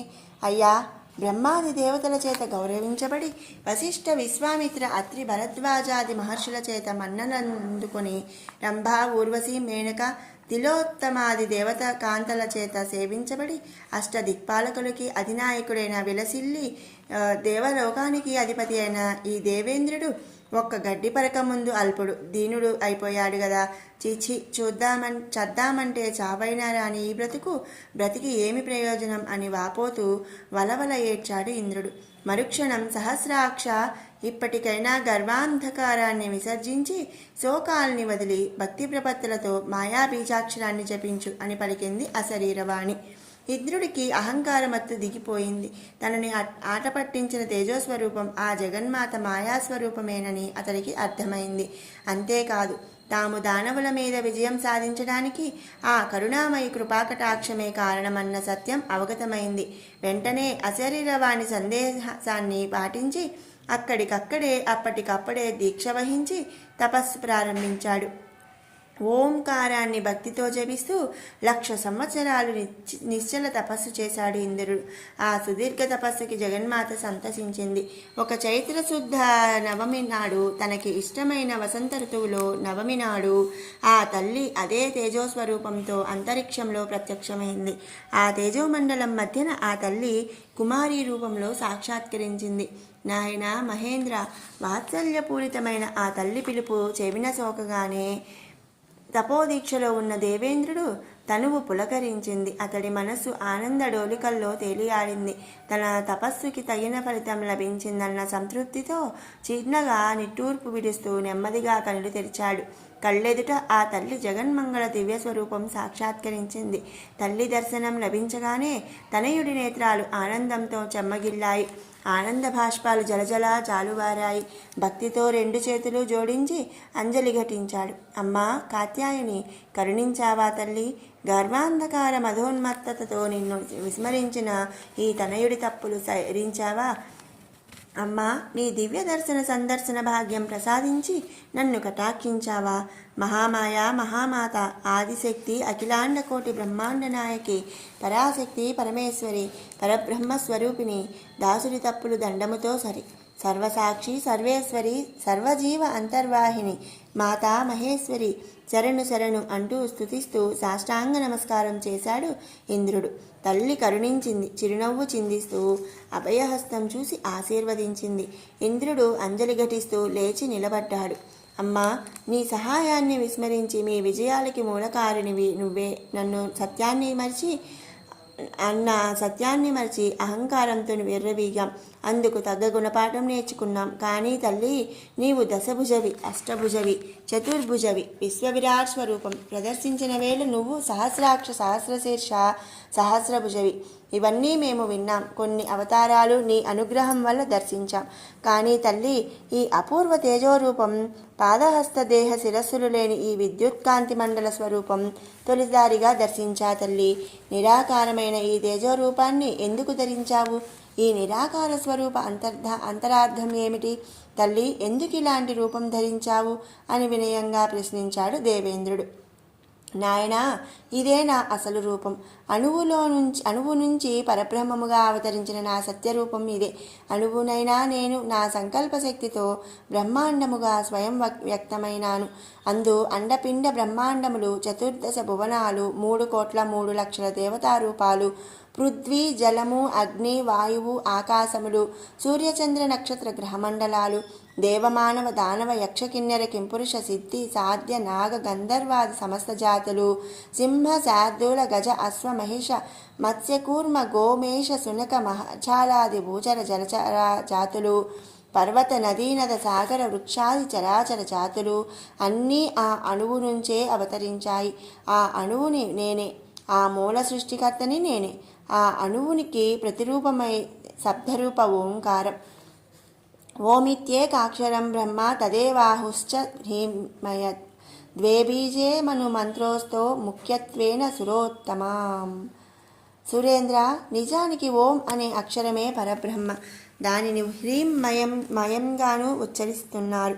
నా మూలమంత్రం ఓం హ్రీం అనే మూల బీజాక్షరాలు. ఇందు ఓం సచ్చిదానంద నామకం, హ్రీం మాయా ప్రకృతి సంకేతం. ఆ మాయయే పరాశక్తి. ఆ శక్తిని నేనే. నేను నా మాయ చంద్రుడు వెన్నెలలా అభిన్నులం. వీటిని విడదీయడం అసాధ్యం. ఈ జగత్తు నా నుంచే వ్యక్తమవుతోంది. మహాప్రళయకాలంలో ఈ జగత్తు నాలో లీనమై ఉంటుంది. ప్రాణికోటి కర్మపారిపాక వశాన పునఃసృష్టిలో వారి వారి పునర్జన్మలు రూపాలు నా నుంచే అభివ్యక్తమవుతుంటాయి. నా రూపం నిర్గుణము సగుణములని 2 విధాలు. వీటిని నిర్గుణ రూపం మాయారహితం. దాని సంకేత రూపాన్నే ఇప్పుడు నువ్వు చూస్తున్నావు. రెండవది మాయాసహితం. అదే బాహ్య దృష్టికి కనిపించే నా జగదీశ్వరీ రూపం. నేనే ఈ జగత్తును సృష్టించి అందులో ప్రవేశించి నా మాయతో జీవులని వారి వారి కర్మానుసారం ప్రేరేపిస్తుంటాను. సృష్టి స్థితి తిరోధానాలకి ప్రేరణ నేనే. బ్రహ్మ విష్ణు మహేశ్వరులు నా ప్రేరణ చేతనే కారణాత్మకులవుతున్నారు. నా ప్రేరణ చేతనే వాయువు వీస్తున్నాడు, సూర్యుడు వెలుగుతున్నాడు. మీరు చేస్తున్నది కార్యాలన్నింటికీ ప్రేరణ నాదే. నా అనుగ్రహ శక్తి చేతనే మీరు దానవులపై విజయం సాధిస్తున్నారు. మీరు నిమిత్త మాత్రులని తెలియజేయడానికే అప్పుడప్పుడు దైత్యులకి విజయము అందిస్తున్నాను. అమరేశ్వర, రజోగుణాధికుడైన బ్రహ్మ నా స్థూల దేహం, సత్వగుణాధికుడైన విష్ణువు నా సూక్ష్మదేహం, తమోగుణాధికుడైన శివుడు నా కారణదేహం. ఈ త్రిమూర్తులకి మూలమైన నేనే ఓంకారాత్మకమైన గాయత్రిని. అట్టి గాయత్రిని మీరు విస్మరించారు. గాయత్రీ మంత్ర ఉపాసనని గాలికి వదిలేశారు. నన్ను విస్మరించి మీరే సర్వశక్తిమంతులమని విర్రవీగారు. అందుకే మీ కళ్ళు తెరిపించడానికే మీ దేహాల్లో ఉన్న నా శక్తుల్ని ఉపసంహరించి తేజోమండల రూపంగా ప్రదర్శించాను. శక్తిహీనులైన మీరు ఆ మాయాస్వరూపం ముందు తలవంచారు. మహేంద్ర, నేను తలుచుకుంటే గడ్డిపరక అయినా తలెత్తుకుని నిలబడుతుంది. అది నా శక్తి. దాన్నెవరూ ఆఖరికి త్రిమూర్తులైనా సరే జయించలేరు. అదే జరిగింది. మీకు కనువిప్పు కలిగింది. మీ మీద వాత్సల్యంతోనే ఈ నాటకం నుండి మీ కళ్ళు తెరిపించాను. నాయనా, నేను మహాశక్తిని, స్వతంత్రతను. నా ఇచ్ఛానుసారమే మీరంతా శక్తియుతులు లేదా శక్తిహీనులు అవుతున్నారు. మీ రూపాలు నా నుంచే వ్యక్తమయ్యాయి. మీలో శక్తి రూపంలో ఉండి మిమ్మల్ని నడిపిస్తున్నది నేనే. అట్టి సర్వసమర్థులైన నా అనుగ్రహాన్ని మీకు కలిగించేది నా గాయత్రీ మహామంత్రం. గాయత్రి ఉపాసన ముందుగా చేయకుండా మరే మంత్రాన్ని ఉపాసించినా, హరిహరులను ఉపాసించిన ఫలితం ఉండదు. త్రిసంధ్యలలో నియమంగా ఒక గాయత్రీ మంత్రాన్ని ఉపాసిస్తే చాలు, నా అనుగ్రహం లభిస్తుంది, ముక్తి లభిస్తుంది. ఈ సత్యాన్ని గ్రహించండి. అహంకారాన్ని వీడి నన్ను శరణు వేడండి. సర్వార్థ సాధకమైన గాయత్రిని నిరంతరం ఉపాసించండి.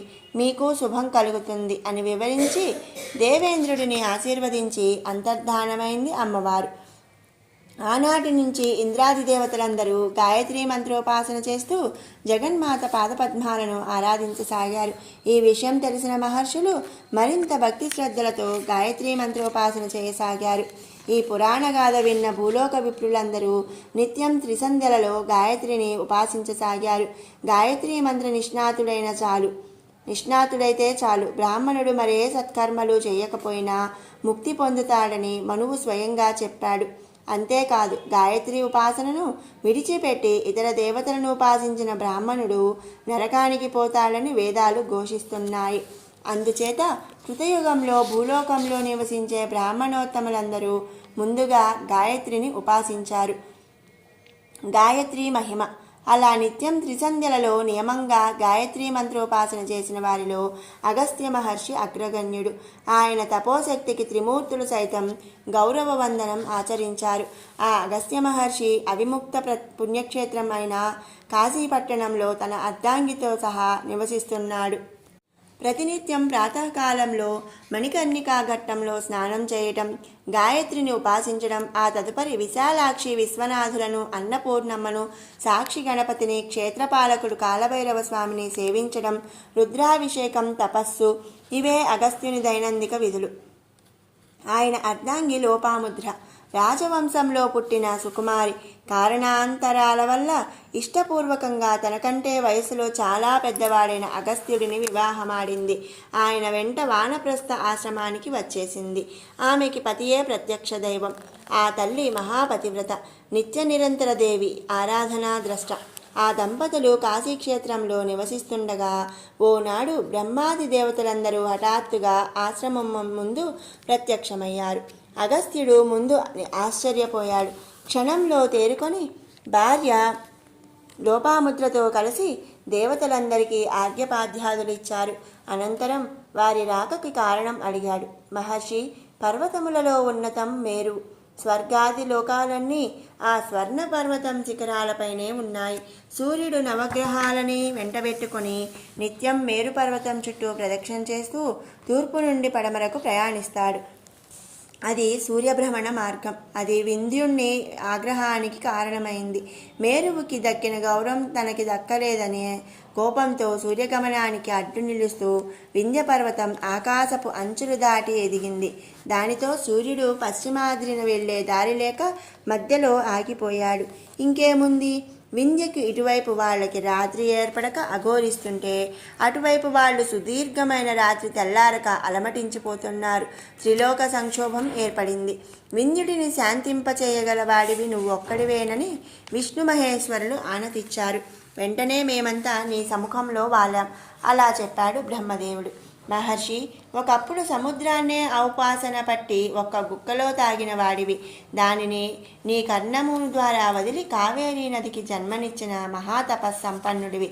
వింధ్యుడి పట్టుదల వల్ల సూర్యగమనం ఆగిపోయి త్రిలోకాల్లో రాత్రింపగళ్ళ సంక్షోభం ఏర్పడింది.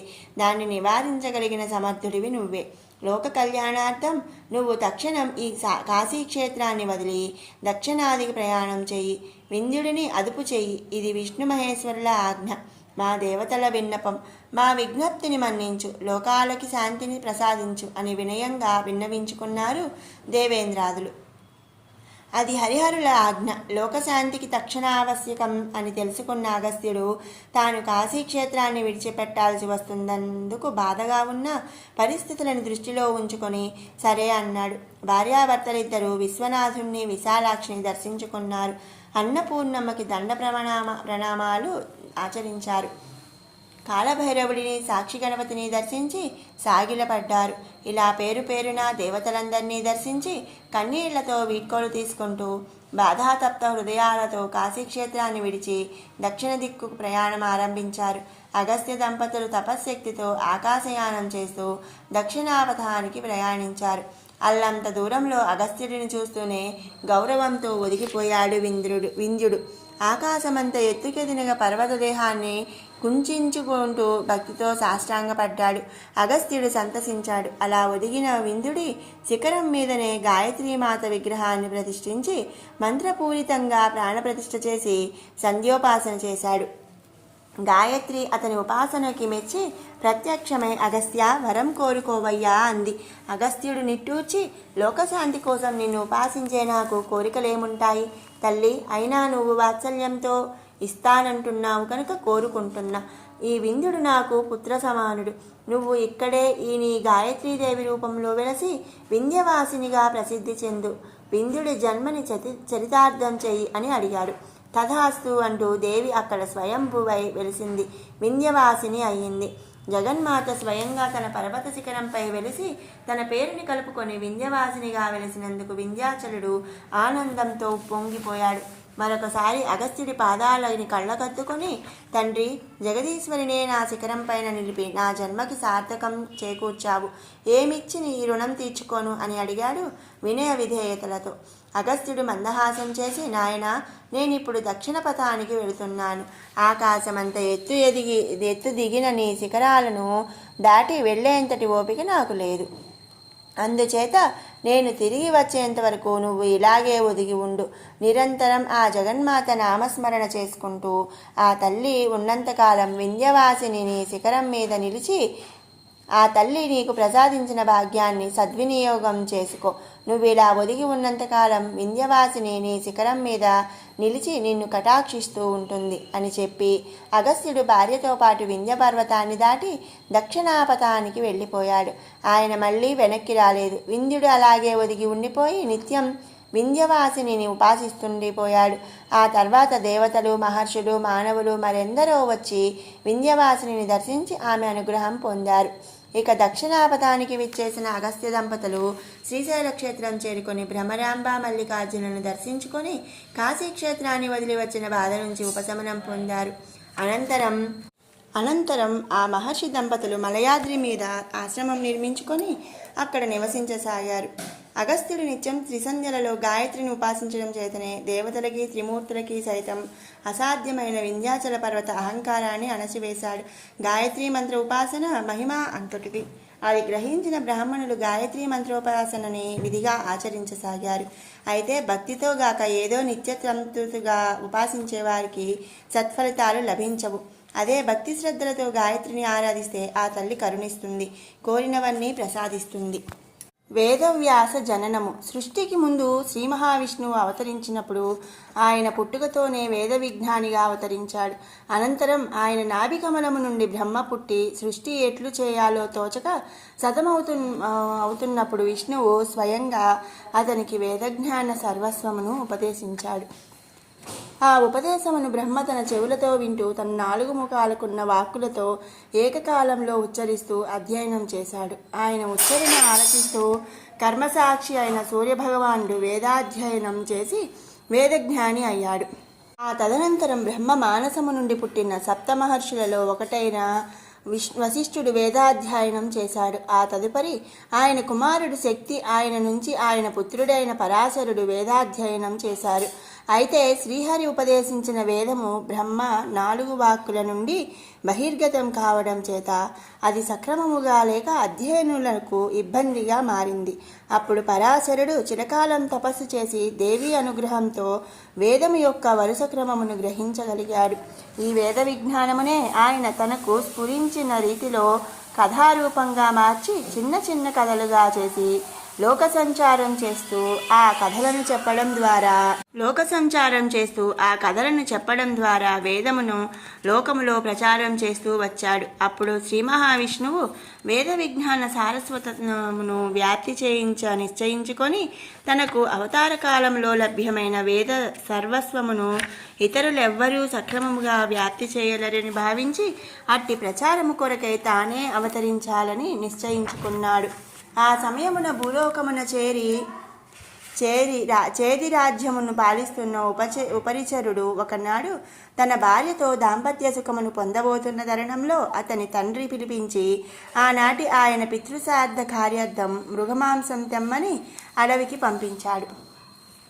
పితృవాక్య పాలనకై అడవికి వెళ్ళిన రాజు భార్యా వ్యామోహాన్ని వీలేక మోహావేశముతో వీర్యస్ఖలనము కాగా దానిని ఒక ఆకు దొన్నెలో పట్టి తన పెంపుడు డేగతో తన భార్యకు పంపించాడు. ఆ డేగ ఆ దొన్నెను ముక్కున ఖర్చుకొని ఆకాశాన ఎగురుతుండగా ఆ దొన్నెలోని వీర్యమును మాంసఖండముగా భావించిన మరొక డేగ వచ్చి దానితో తలపడింది. అప్పుడు ఆ దొన్నె జారి కింద ప్రవహిస్తున్న నదిలో పడగా నీటి పాలవుతున్న ఆ వీర్యమును ఒక చేప మింగింది. ఆ చేప ఒక అప్సరస. శాపవశాన ఆ రూపమున నదిలో సంచరిస్తోంది. అమోఘమైన వీర్యమును మింగిన ఆ చేప గర్భవతి అయింది. ఒకనాడు జాలరుల వలకి చిక్కిన ఆ వింత చేపను వారు తమ నాయకుడు దాసరాజుకు అప్పగించగా ఆ చేప గర్భము నుండి ఒక బాలుడు, బాలిక బయటపడినారు. ఆ విధంగా శాప విమోచనం కావడం చేత అప్సరస తన లోకములకు వెళ్ళిపోయింది. దాసరాజు ఆ ఆడపిల్లకు మత్స్యగంధి అని పేరు పెట్టి అల్లారు ముద్దుగా పెంచి పెద్ద చేశాడు. ఆమె తన తండ్రికి సహాయంగా యమునా నదిపై పడవ నడుపుతూ బాటసారులను అటూ ఇటూ యమునను దాటించేది.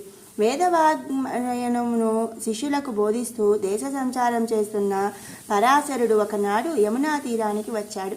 అతడు యవ్వనంతో మిసమిసలాడుతున్న మత్స్యగంధిని గాంచి మనసు పడ్డాడు. మత్స్యగంధి ఆయనను తన పడవలో నది దాటిస్తుండగా ఆయన తన కోరికను వెళ్ళబెట్టి ఆమెకి కన్యాత్వము చేరకుండా వరమిచ్చి ఆమె గర్భాన తన వీర్య ప్రభావమును లోకోత్తర జ్ఞానపురుషుడు జన్మిస్తాడని ఆశపెట్టి తన తపోమహిమ చేత కారు మబ్బులతో చీకట్లు సృష్టించి ఆ పడవనే పడకటింటిగా మార్చి తన కోరిక తీర్చుకున్నాడు. అట్టి అవకాశం కోసం చూస్తున్న శ్రీహరి అదృశ్య రూపంలో భూమికి దిగివచ్చాడు. పరాశరుని వీర్య ప్రభావము చేత మత్స్యగంధి అప్పటికప్పుడే సద్యోగర్భమును దాల్చింది. అప్పుడు విష్ణువు తన అంశను ఆమె గర్భస్థ పిండమునకు కూర్చి తాను వైకుంఠానికి మరలిపోయాడు. పరాశరుడు కూడా మత్స్యగంధికి నీవు సత్యవతి అను నామధేయముతో శంతన మహారాజుకి ఇల్లాలివై కురువంశమునకు మాతృమూర్తివి కాగలవు అని వరమిచ్చి తన దారిని తాను పోయాడు. అప్పటికే సద్యోగర్భము ధరించి ఉన్న మత్స్యగంధి ఆ మరుక్షణమే ప్రసవించి ఆ పూర్వతేజముతో విరాజిల్లుతున్న కుమారునికి జన్మనిచ్చింది. ఆ కుమారుడు నీలమేఘఛాయ శరీరముతో పుట్టుకతోనే జ్ఞాన విజ్ఞానముతో జన్మించినందున అతనికి కృష్ణద్వైపాయనుడు అని పేరు పెట్టింది మత్స్యగంధి. అతడు జన్మించిన తరుణమునే ఒక చేత ఉదక కమండలముతోనూ మరొక చేత తపోదండముతోనూ వేదమును ఉచ్చరిస్తూ జన్మించిన మరుక్షణమే యువకుడిగా రూపొందాడు.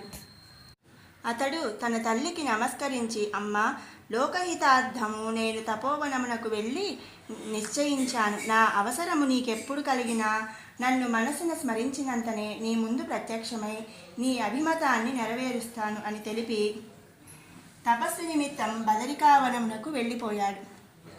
ఆ వనములో అతడు దీర్ఘకాలము తపస్సు ఆచరించి దేవీ సాక్షాత్కారము పొందాడు. ఆమె సూచన మేరకు అతడు తన తండ్రి పరాశర మహర్షి వద్దకు వెళ్ళి ఆయననే గురువు దేవునిగా చేసుకొని తాను పుట్టుకతోనే సకల వేద విద్యా పారంగతుడైన గురుముఖత వేదాధ్యయనము చేశాడు. అతని భక్తికి, గురుభక్తికి, పితృభక్తికి సంతసించి పరాశర మహర్షి, నాయన, నీ వినయ విధేయత, నీ జ్ఞాన సంపద నన్ను ఆనందపరవశుని గావించాయి. అందుకు ఫలముగా నీకు దీర్ఘాయుషు ప్రసాదిస్తున్నాను. నేడు జరుగుతున్న వైవస్వత మన్వంతరమునందలి చివరి కలయుగాంతము వరకు నీవు చిరంజీవై విశ్వకీర్తిని ఆర్జిస్తావు. ఈ భరతఖండమున అవతరించనున్న ఒక గొప్ప వంశమునకు నువ్వు మూలపురుషుడివి అవుతావు అని వరమిచ్చాడు. ఆ వనమునకు సంతసించిన కృష్ణద్వైపాయనుడు తండ్రినే గురువుగా భావించి దక్షిణగా తమకి ఏమి ఇవ్వవలను అని అడిగాడు. వేద విభజన చేయి, అనంతము అనితరాసాధ్యము అయిన వేదమును విభజించి వాటిని లోకమునకు సులభగ్రాహ్యమగునట్లు విస్తరింపజేసి రచించు. వేదసారమును పురాణములుగా రచించిన లోకమున ప్రచారం చేయి. వేదమును విభజించి విస్తరించిన నీవు వేదవ్యాసుడు అని పేర విరాజిల్లగలవు. ఇదే నాకు గురుదక్షిణ అని చెప్పి కుమారుణ్ణి ఆశీర్వదించాడు పరాశరుడు. తండ్రి ఆశీర్వాదము పొందిన వ్యాసుడు వేద విభజన కార్యంలో మునిగిపోయాడు. వ్యాసుని పుత్రకాంక్ష. వేదమును చతుర్వేదములుగా విభజించి వాటిని విస్తారముగా విపులీకరించాడు వ్యాసుడు. అనంతరం ఆ వేదములకు ఉపాంగములను రచించాడు. అవి ఉపనిషత్తుల అను పేరు ఖ్యాతిగాంచాయి. ఆ తదనంతరం వేద సారాంశమును క్రోడీకరించి చిన్న చిన్న కథలుగా మార్చి పురాణాలుగా రచించాడు. ఆ పురాణాలు మొత్తం 18. వాటిని అష్టాదశ పురాణములు అన్నారు. అప్పటికింకా వ్యాసుడు మహాభారత రచనకు పూనుకోలేదు. ఆ తదనంతరం కాలంలో అతను మహాభాగవతమును రచించాడు. అప్పటి వరకు అతను రచించిన పురాణములు లోకవ్యాప్తంగా ప్రచారం అయ్యాయి. జైమిని, సూతుడు తదితరాలు అతని శిష్యులై వ్యాసుని ద్వారా ఆ పురాణములను నేర్చుకుని దేశ సంచారం చేస్తూ పురాణ ప్రవచనాలు చేయసాగారు. ఇలా తాను సంకల్పించిన కార్యములన్నీ నెరవేరేసరికి ఇక తానేం చేయాలా అన్న ఆలోచనలో పడ్డాడు వ్యాసుడు. ఒకసారి నదీ స్నానానికి వెళ్ళి వస్తూ ఒక చెట్టు కొమ్మపై సంసారం చేస్తున్న జంట పక్షులను చూశాడు. అప్పుడు అతనిలో సంఘర్షణ మొదలైంది. పుత్ర సంతానం లేని వాడికి మరణానంతరం పితృకర్మ ఆచరించేవారు లేక ఉన్న పున్నామ నరకానికి పోతారని, వారికి మోక్షం అనేది ఉండదని వేదములోని ప్రవచనము అతనికి గుర్తుకొచ్చింది. మరి తనకి సంసారము లేదు, సంతానము లేదు. మరి తన గతి ఏమిటి? పుత్ర సంతానం కోసం సంసార కూపంలో ఇరుక్కోవడం వ్యాసునికి ఇష్టం లేకపోయింది. అందుచేత అతను సంతానాభిలాషి జగన్మాత గురించి ఘోర తపస్సు చేశాడు. ఆ తపస్సు చూసిన ఇంద్రుడు తన ఇంద్ర పదవిని ఆశించే వ్యాసుడు తపస్సు చేస్తున్నాడేమోనని కూడా భయపడ్డాడు. వ్యాసుని తపస్సు ఫలించి పార్వతీ పరమేశ్వరులు ప్రత్యక్షమయ్యారు. వ్యాసుని వరం కోరుకోమన్నారు. అమ్మ జగదీశ్వరి, నాకు వివాహేచ్ఛలేదు, కానీ పున్నామ నరకంలో పడకుండా తప్పుకోవడానికి నాకు కుమారుడు కావాలి. వాడు నావలే దివ్య తేజో విరాజితుడు వేదజ్ఞాని అయి ఉండాలి. అలాంటి పుత్రుడు ఒకడిని నాకు ప్రసాదించండి. మోహబంధం మమకారాల కోసం కాక కేవలం మోక్షం కోసమే నేను పుత్రుని కోరుతున్నాను అని అర్థించాడు వ్యాసుడు. జగన్మాత నవ్వి, నాయనా, నా పేరు పెట్టి దేవీ భాగవతమును రచించావు. క్షేత్రము లేని బీజము మొలకెత్తదని, తల్లి గర్భము దాల్చినదే సంతానం కలగదని, తండ్రి నిమిత్త మాతృడని ఆ పురాణ గ్రంథంలో నీవే పేర్కొన్నావు, గుర్తులేదా అని అడిగింది. వ్యాసుడు చేతులు జోడించి, సృష్టి రహస్యము అదే, కానీ జగత్తునకే జననీ జనకులు, మీరు సంకల్పిస్తే అసాధ్యమేముంది తల్లి అని ప్రశ్నించాడు వినయముగా. పరమేశ్వరుడు నవ్వి, సరే, మమకారము లేని ఉపకారము కోరుతున్నావు గదా వ్యాస, ఆరని మధించి అగ్నిని రగిలించు. పుత్రవాంఛ అభీష్ట సంకల్పముతో దేవీ యజ్ఞము చేయి. తండ్రి ఎవరైనా బిడ్డ జన్మించాల్సింది మాతృగర్భంలో నుంచే గదా అని పలికి వారు అదృశ్యులయ్యారు. అంతటా వ్యాసుడు తన ఆశ్రమానికి తిరిగి వచ్చి యజ్ఞ సంబరాలు సమకూర్చుకుని యజ్ఞాగ్నిని వేల్పాడానికి ఆరణిని మధించసాగాడు. ఆరణి మదనమనగా ఒక కర్ర ముక్కకు రంధ్రము చేసి ఆ రంధ్రములకు సరిపడేలా మరో కర్ర ముక్కను ఆ రంధ్రములో జొప్పించి కవ్వముతో పెరుగు కుండను చిలికినట్లు కర్రతో కర్రను రాపిడి చేస్తూ మదించడం. ఆ మదనము వేదమంత్రోచ్చారణ చేస్తూ సాగించాలి. ఆ రాపిడి వల్ల అగ్ని పుడుతుంది. అది పవిత్ర అగ్ని. ఆ అగ్నితో హోమగుండం నందు అగ్నిని వేల్చాలి, అంటే హోమ అగ్నిని రగిలించాలి. వ్యాసుడు ఆరణిని మదిస్తూ ఉండగా ఘృతాచి అనే దేవకన్య దివి నుంచి భువికి దిగివస్తూ తపోధనుడైన వ్యాసుని తేజస్సు చూసి భయంతో మధ్యలోనే ఆగిపోయింది.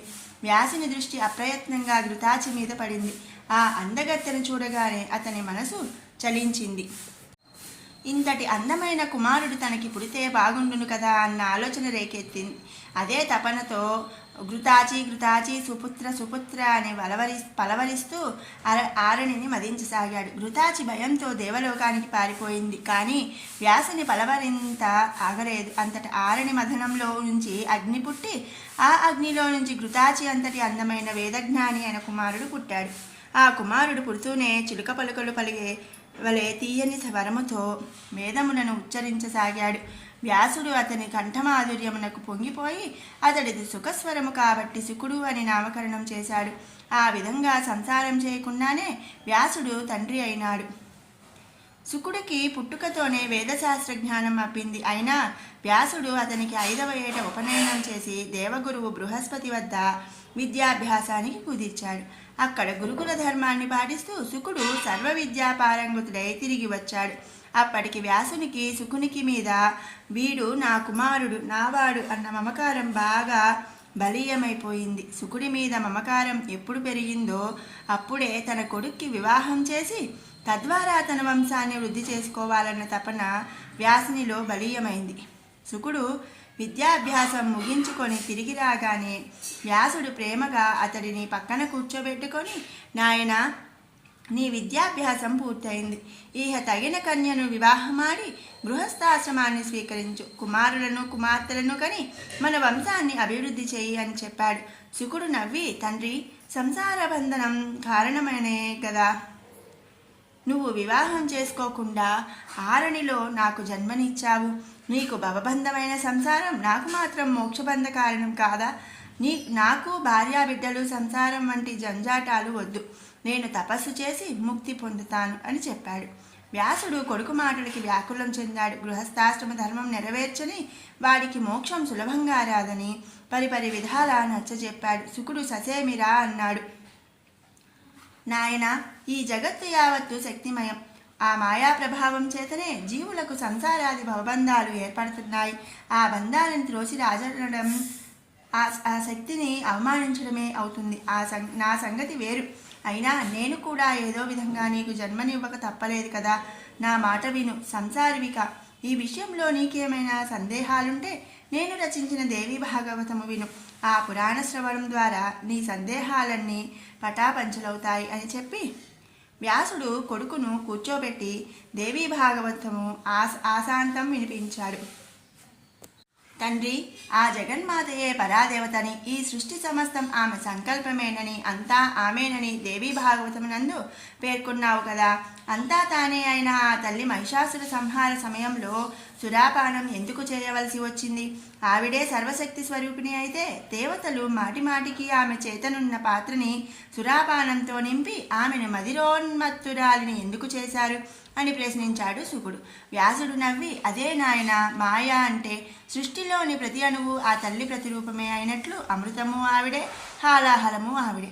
తాను సృష్టించిన అమృతాన్ని అమరులు అంశరూపంతో స్వీకరించినట్లే హాలాహలాన్ని తన శరీరార్థ భాగమైన ఈశ్వరుని రూపంలో సేవించింది.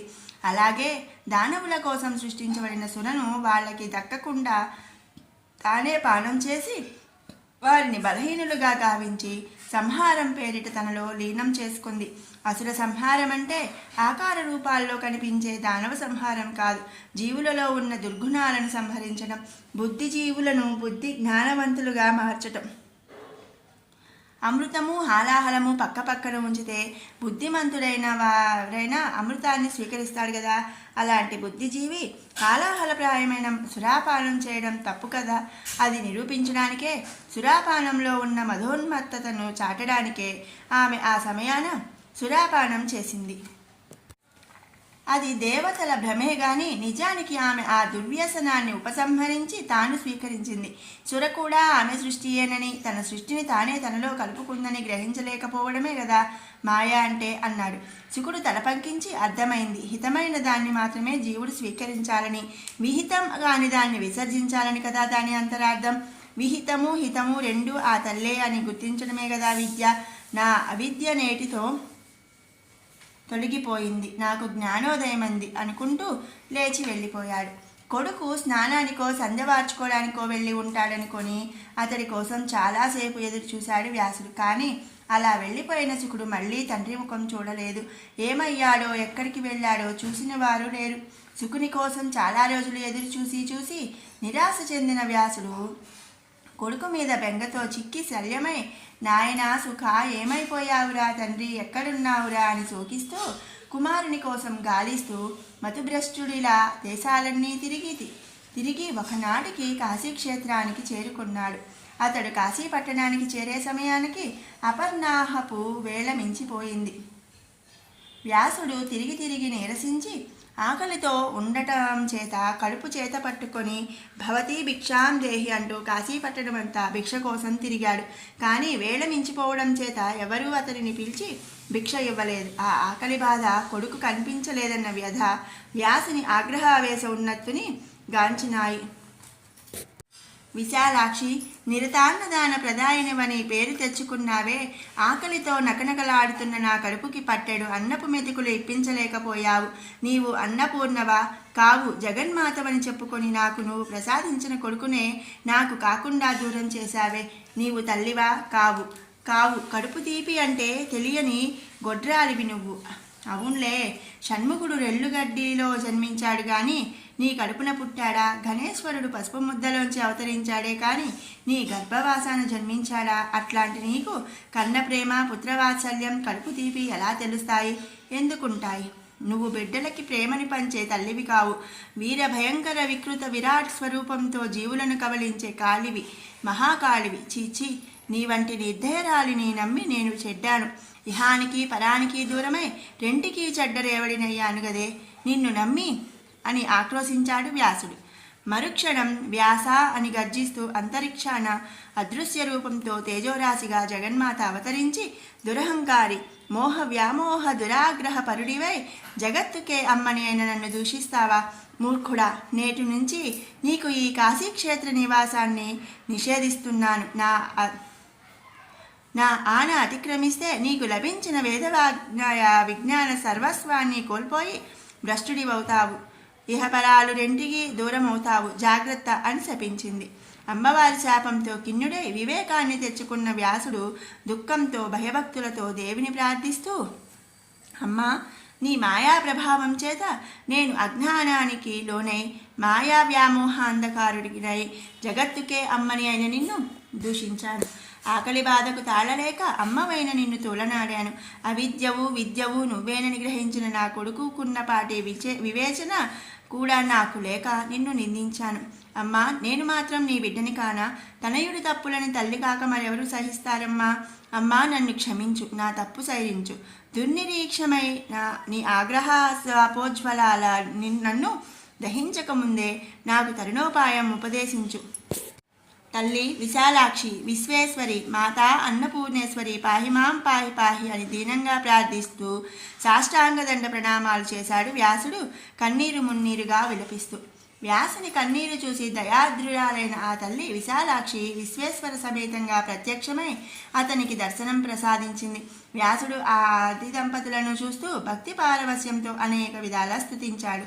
అప్పుడు శివుడు ప్రసన్నుడై, ఏమయ్యా వేదవ్యాస, సంసార మోహం మోక్షబంధం కారణమనే కదా నీవు వివాహాన్ని వర్జించి కొడుకును మాత్రం ప్రసాదించమని మమ్మల్ని అర్థించావు.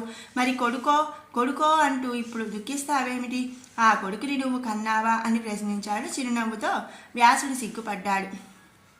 నాయనా వ్యాస, మాయని అధిగమించడం ఎంతటి వారికైనా సాధ్యం. అది తెలిసి కూడా నీవు జగన్మాతని దూషించి కాశీక్షేత్ర నివాసార్హత కోల్పోయావు. ఇది నీ మంచికే జరిగింది. నీ వల్ల ఈ భరతఖండమున ఒక గొప్ప వంశము వర్ధిల్లునున్నది.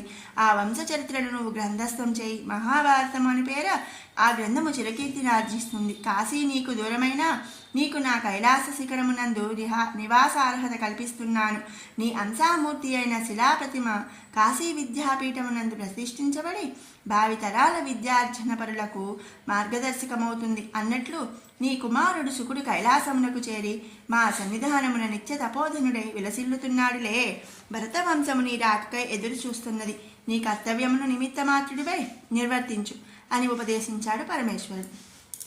అంతట వ్యాసుడు భక్తితో విశాలాక్షి విశ్వేశ్వరులకు నమస్కరించి వారి దివ్యాశీసులు పొంది కాశీక్షేత్రమును వదిలిపెట్టి హస్తినాపురము దిశగా ప్రయాణమయ్యాడు. కురువంశ ప్రాదుర్భావం. పరాశరుడు వరమిచ్చినట్లుగానే వ్యాసుని తల్లి సత్యవతి సంతన మహారాజును వివాహమాడింది. అప్పటికే యువకుడైన సంతనుడి మొదటి పుత్రుడు గాంగేయుడు తండ్రి వివాహానికి ఆటంకం తొలగించడానికి తాను ఆజన్మ బ్రహ్మచారిగా ఉంటానని భీష్మ ప్రతిజ్ఞ చేసి భీష్ముడయ్యాడు. 2 కుమారులు పుట్టాక సంతనుడు స్వర్గస్థుడయ్యాడు. భీష్ముని లాననలో పెరిగి పెద్దవారయ్యారు సత్యవతి పుత్రులు చిత్రాంగద, విచిత్ర వీరులు. కాశీరాజు తన కుమార్తెలైన అంబాలిక, అంబికలకు స్వయంవరాన్ని ప్రకటించాడు. కానీ సత్యవతి బెస్తకన్య అన్న దురహంకారంతో వారి కుమారులకు మాత్రం స్వయంవర ఆహ్వానం పంపలేదు. ఆ అవమానానికి ఆగ్రహించిన భీష్ముడు స్వయంవర సభామండపంపై దండెత్తి కాశీరాజు కండకావరాన్ని అణచి స్వయంవరంలో పాల్గొన్న వివిధ దేశాధీశులను జయించి స్వయంవర కన్యలను తన రథమెక్కించుకొని హస్తినకు తీసుకొచ్చాడు. ఆ కన్యలలో జ్యేష్ఠురాలైన అంబ భీష్మునికి నమస్కరించి, మహానుభావ, నేను సాల్వుని వరించాను, నన్ను వదిలిపెట్టు అని ప్రార్థించగా భీష్ముడు ఆమెను సాల్వుడి వద్దకు పంపించి వేశాడు. ఇంతలో చిత్రరథుడు వేట కోసం అరణ్యానికి వెళ్ళి అక్కడ చిత్రరథుడు అనే గంధర్వరాజును చూసి, ఓరి, నా పేరుతో మరొకడు ఉండటానికి వీల్లేదు అని అహంకరించి అతనితో యుద్ధం చేసి మరణించాడు. గంధర్వరాజు ఆ దుర్వార్త భీష్మునికి తెలిపి అందులో తన తప్పు ఏమాత్రం లేదని మనవి చేసుకొని తన లోకానికి వెళ్ళిపోయాడు. భీష్ముడు దుఃఖాన్ని దిగమింగుకొని చిత్రరథునికి అంత్యక్రియలు జరిపించాడు. కుమారుని మరణానికి కుమిలి కుమిలి ఏడ్చింది సత్యవతి. ఈలోగా అంబ తాను వరించిన సాల్వుడి వద్దకు వెళ్ళగా అతడు ఆమెను తిరస్కరిస్తూ, స్వయంవర సమయంలో భీష్ముడు నిన్ను గెలుచుకున్నాడు. నీవు అతని సొత్తు, పరుల సొమ్ము ఆశించడం మహాపాపం. నువ్వు అతని వద్దకే వెళ్ళు అంటూ ఆమెను తిప్పి పంపించాడు.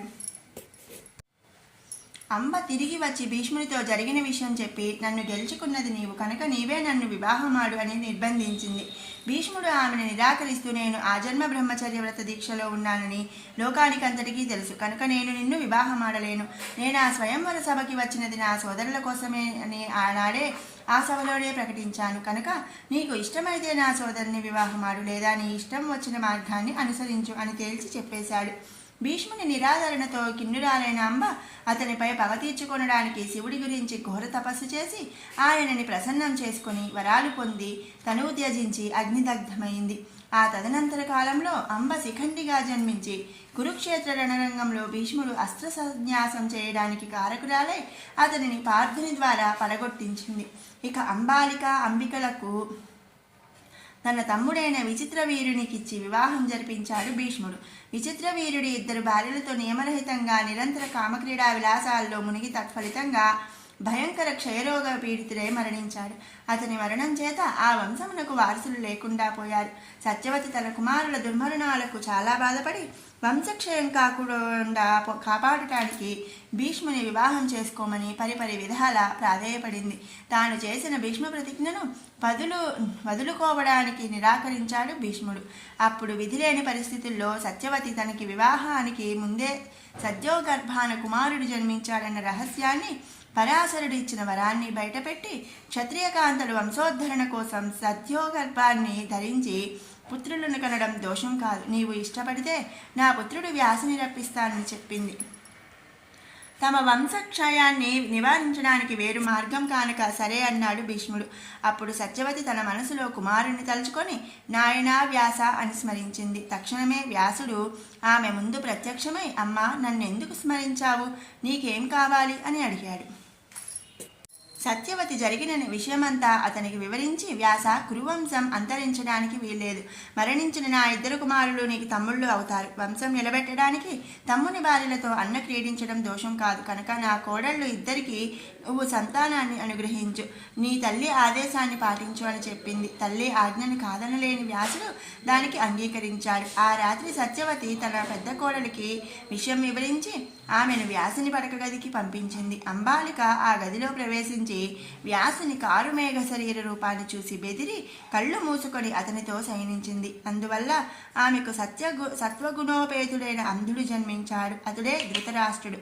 ఆ మరుసటి నాటి రాత్రి అంబిక పడక గదిలో ప్రవేశించి వ్యాసుని చూసి వెలవెలబోయింది. అందుచేత ఆమెకి పాండురోగముతో కుమారుడు పుట్టాడు. బలపరాక్రమశాలి అయిన ఆ పాండురోగే పాండురాజు.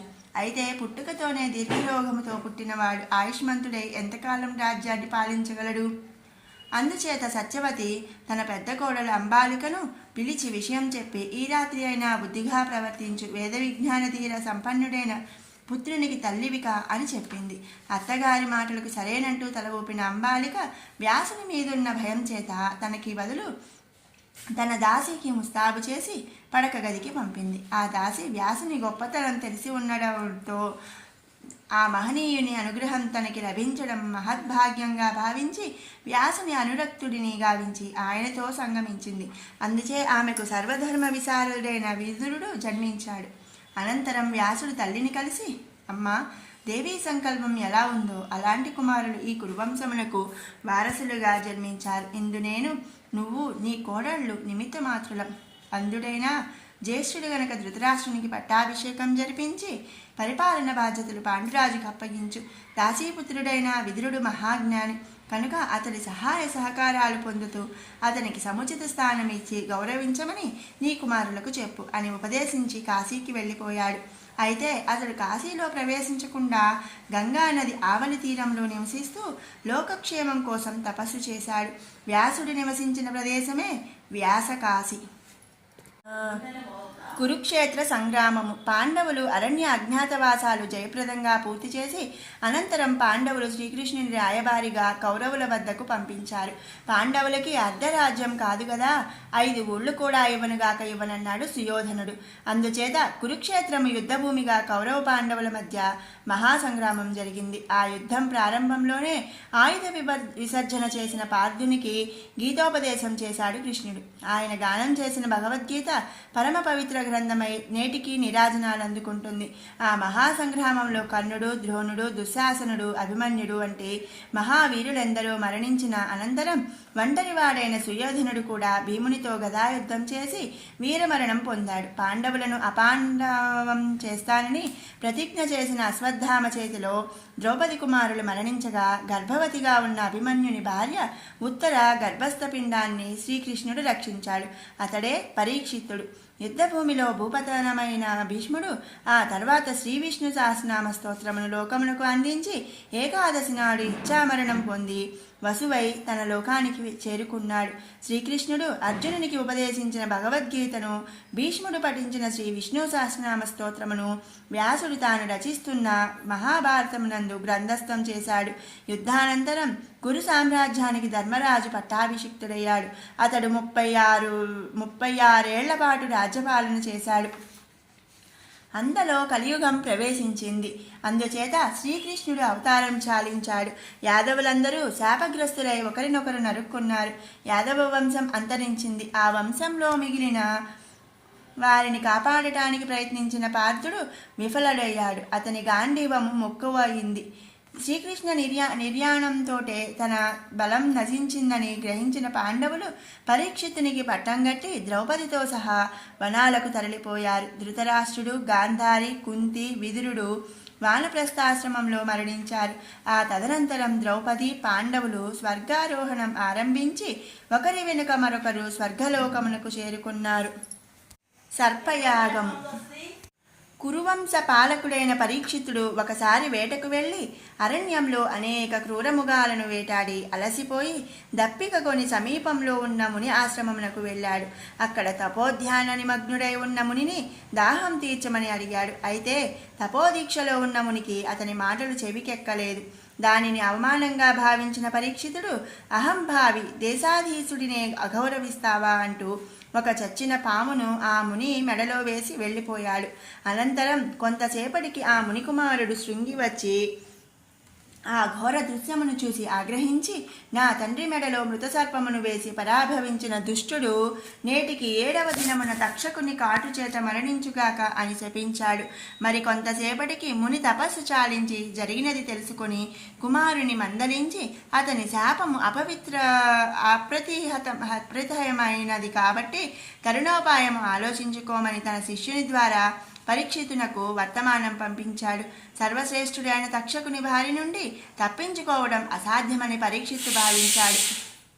కానీ అతని మంత్రులు ఒక లోహ భవనమును నిర్మించి పరీక్షిత్తుని అందులో దాచి ఉంచి కట్టుదిట్టమైన కాపలా ఏర్పాటు చేశారు. శృంగి శాపం గురించి తెలుసుకున్న వ్యాసుడు బాధపడి ఆ శాపాన్ని నివారించడం అసాధ్యం కాబట్టి తన మనవుడైన అర్జునునికి మనవుడు పరీక్షిత్తునికి మరణానంతరం ఉత్తమగతులు కల్పించాలన్న సంకల్పంతో తన కుమారుడు సుఖమహర్షిని పిలిచి పరీక్షిత్తునికి మోక్షకారకము, భక్తి రసాత్మకము అయిన తాను రచించిన మహాభాగవతం వినిపించమని కోరాడు. తండ్రి ఆదేశాన్ని శిరసావహిస్తూ సుకుడు హస్తినకి వచ్చి పరీక్షిత్తునికి శ్రీకృష్ణ లీలామృతం భాగవతం ఉపదేశించసాగాడు.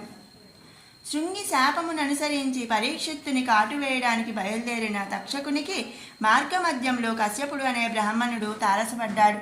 అతడి ముఖవర్చస్సుని బట్టి అతడు మంత్ర విద్యా విశారదుడని గ్రహించిన తక్షకుడు మానవ రూపం ధరించి, ఎవరు నీవు, ఎక్కడికి వెళ్తున్నావు అని ప్రశ్నించాడు. నా పేరు కశ్యపుడు. నేను ఎలాంటి విషప్రయోగమునైనా నా మంత్రశక్తి చేత అవలీలగా ఉపసంహరించగలను.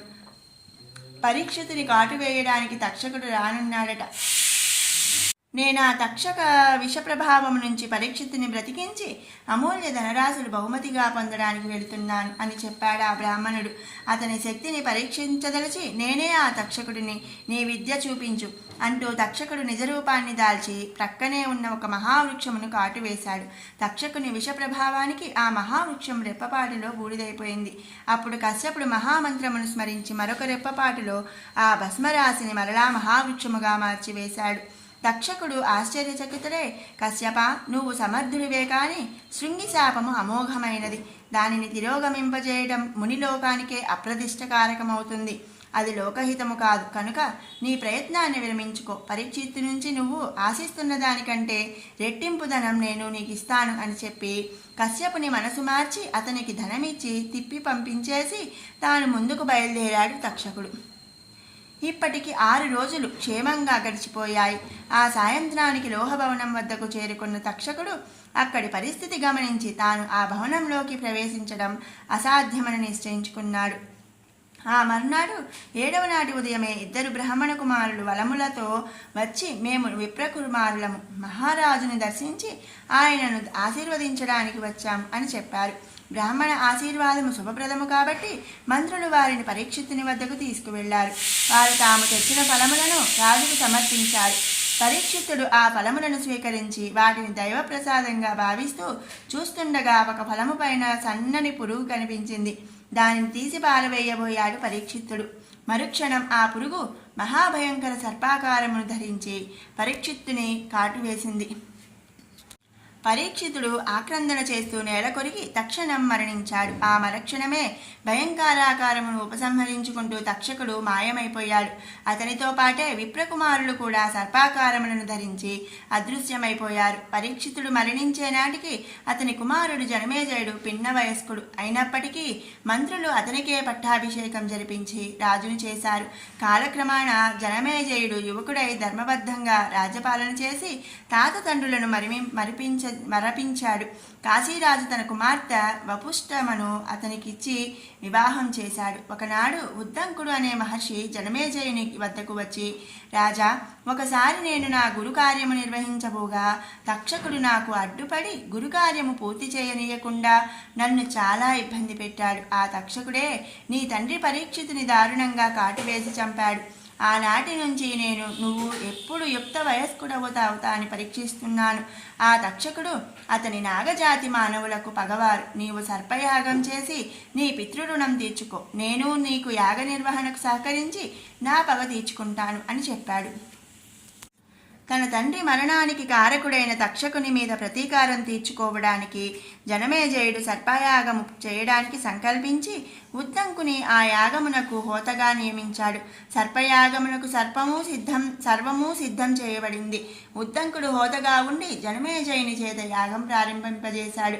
ఉద్దంకుడు మంత్రాలు చదువుతూ ఒక్కొక్క సర్పనామమును పేరు పేరున ఉచ్చరిస్తూ భుజంగాయ స్వాహ, కరాళాయ స్వాహ, ఫణీంద్రాయ స్వాహ, పన్నగేంద్రాయ స్వాహ అంటుంటే ఆ పేర్లు కలిగిన ఒక్కొక్క సర్పము ఎగురుతూ వచ్చి హోమాగ్ని కుండంలో పడి మండి మసైపోసాగాయి. ఈ సర్పయాగము విషయం తెలుసుకున్న తక్షకుడు భయకంపితుడై స్వర్గమునకు వెళ్ళి దేవేంద్రుని శరణు కోరాడు. ఇంద్రుడు తక్షకునకు అభయమిచ్చి మానసాదేవి జరత్కారువుల పుత్రుడైన ఆస్తికుని స్మరించాడు. ఆస్తికుడు ప్రత్యక్షము కాగా ఇంద్రుడు విషయం చెప్పి, నువ్వు ఎలాగైనా జనమేజయుని శాంతింపజేసి తక్షకునితో పాటు మిగిలిన నాగజాతిని కాపాడు. మనం జాతులు వేరేనా, మన వంశపిత కశ్యపుడు ఒక్కడే అని చెప్పాడు. సరిగ్గా అప్పుడే యాగశాలలో ఉన్న ఉద్దంకుడు దివ్య దృష్టి చేత తక్షకుడు ఇంద్రుని అభయము పొంది అతని సింహాసనమును చుట్టుకుని రక్షణ పొంది ఉన్నాడని గ్రహించి సహేంద్ర తక్షకాయ స్వాహ అని మంత్రం పఠించాడు బిగ్గరగా.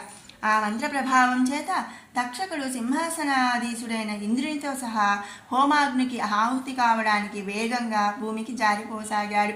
అది గమనించిన ఆస్తికుడు తన తపోబలంతో అక్కడ అదృశ్యమై రెప్పపాటులో యాగశాల ముందు ప్రత్యక్షమయ్యాడు.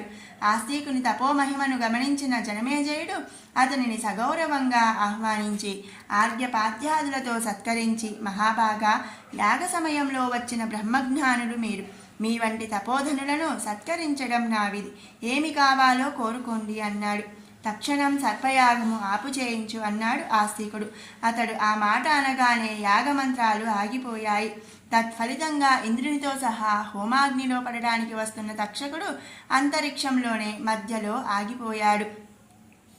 అప్పుడు ఆస్తికుడు మందహాసం చేసి, నాయనా జనమేజయ, నీ సర్పయాగం అసంపూర్తిగా నిలిచిపోతున్నదని, పాపం చుట్టుకుంటుందేమోనని విచారించకు. మీ ముత్తాత ధర్మరాజు చేసిన అశ్వమేధమునకు రెట్టింపు ఫలాన్ని నీకు అనుగ్రహిస్తున్నాను. ప్రజాపాలకుడైన వాడు స్వార్థ వైరంతో పగబూని ఒక జాతిని మొత్తం తుడిచిపెట్టడం ధర్మవిహితం కాదు. నీవు నీ ముత్తాత వంటి ధర్మపరుడవు, సత్యసంధుడవు కనుక నాగజాతి హితాన్ని కోరి ఇంతటితో సర్పయాగము విడిచిపెట్టు. నాకిచ్చిన మాట నెరవేర్చు అన్నాడు గంభీరంగా. ఆస్తికునికి ఇచ్చిన మాట కోసం సర్పయాగాన్ని ఆపేశాడు జనమేజయుడు. తక్షకుడు బ్రతుకు జీవుడా అనుకుని పైనుంచే అతనిని ఆశీర్వదించి తన లోకానికి వెళ్ళిపోయాడు. సర్పయాగము ఆగిపోయినందువల్ల తనకి, తన పితృపితామహులకి యాగదోషం వర్తిస్తుందేమోనని భయపడ్డాడు జనమేజయుడు. ఆ సమయాన కురువంశకర్త వేదవ్యాసుడు అక్కడికి వచ్చాడు. జనమేజయుడు ఆయనను సముచితంగా ఆహ్వానించి తన భయాన్ని చెప్పుకున్నాడు. అప్పుడు వ్యాసుడు, నాయనా, నీ భయం కారణం నాకు అవగతమైంది.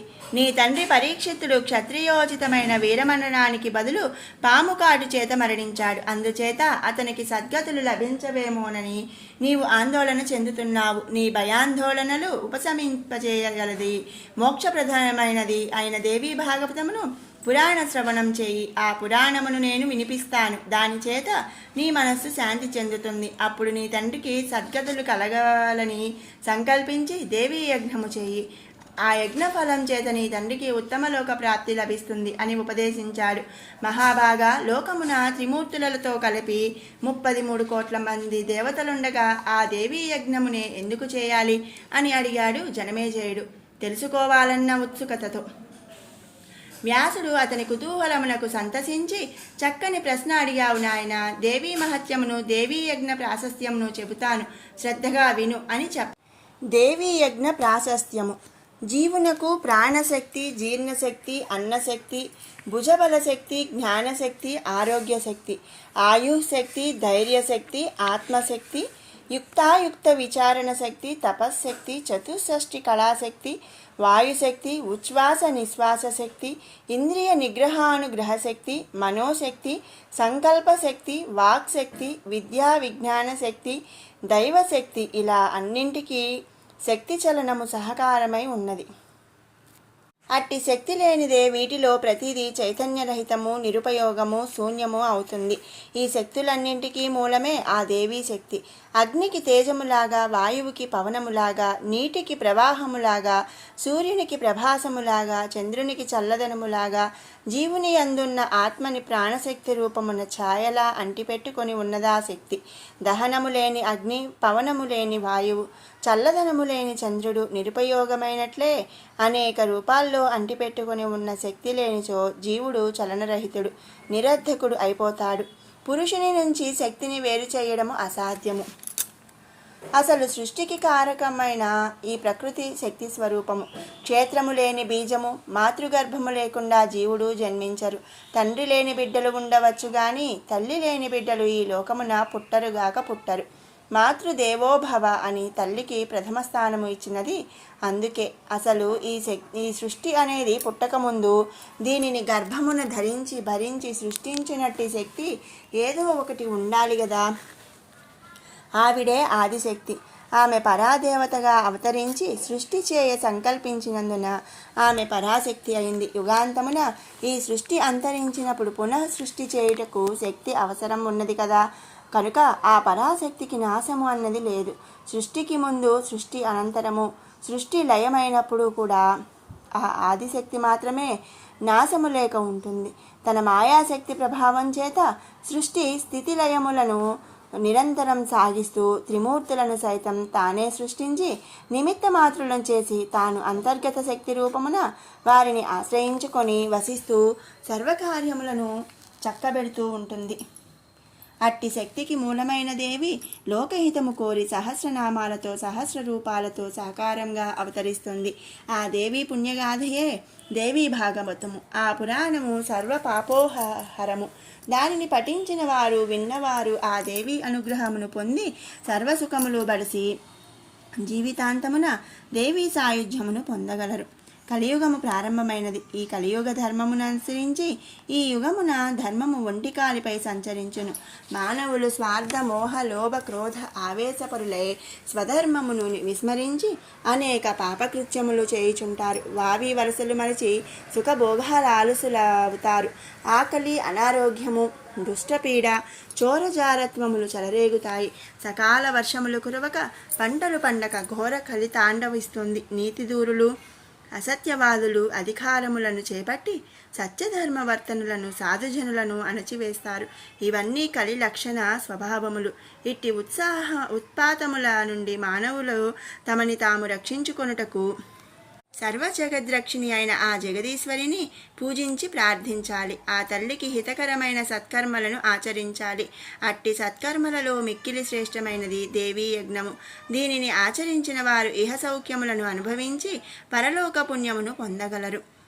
తల్లిని బిడ్డలు ప్రేమతో, భక్తితో అడిగితే, అర్థిస్తే ఏ తల్లి తన బిడ్డల నుంచి కోర్కెలను కాదనలేదు కదా. బిడ్డల మంచి కోర్కెలను కాదనలేదు కదా. దేవీ యజ్ఞము సర్వులు ఆచరించదగినది.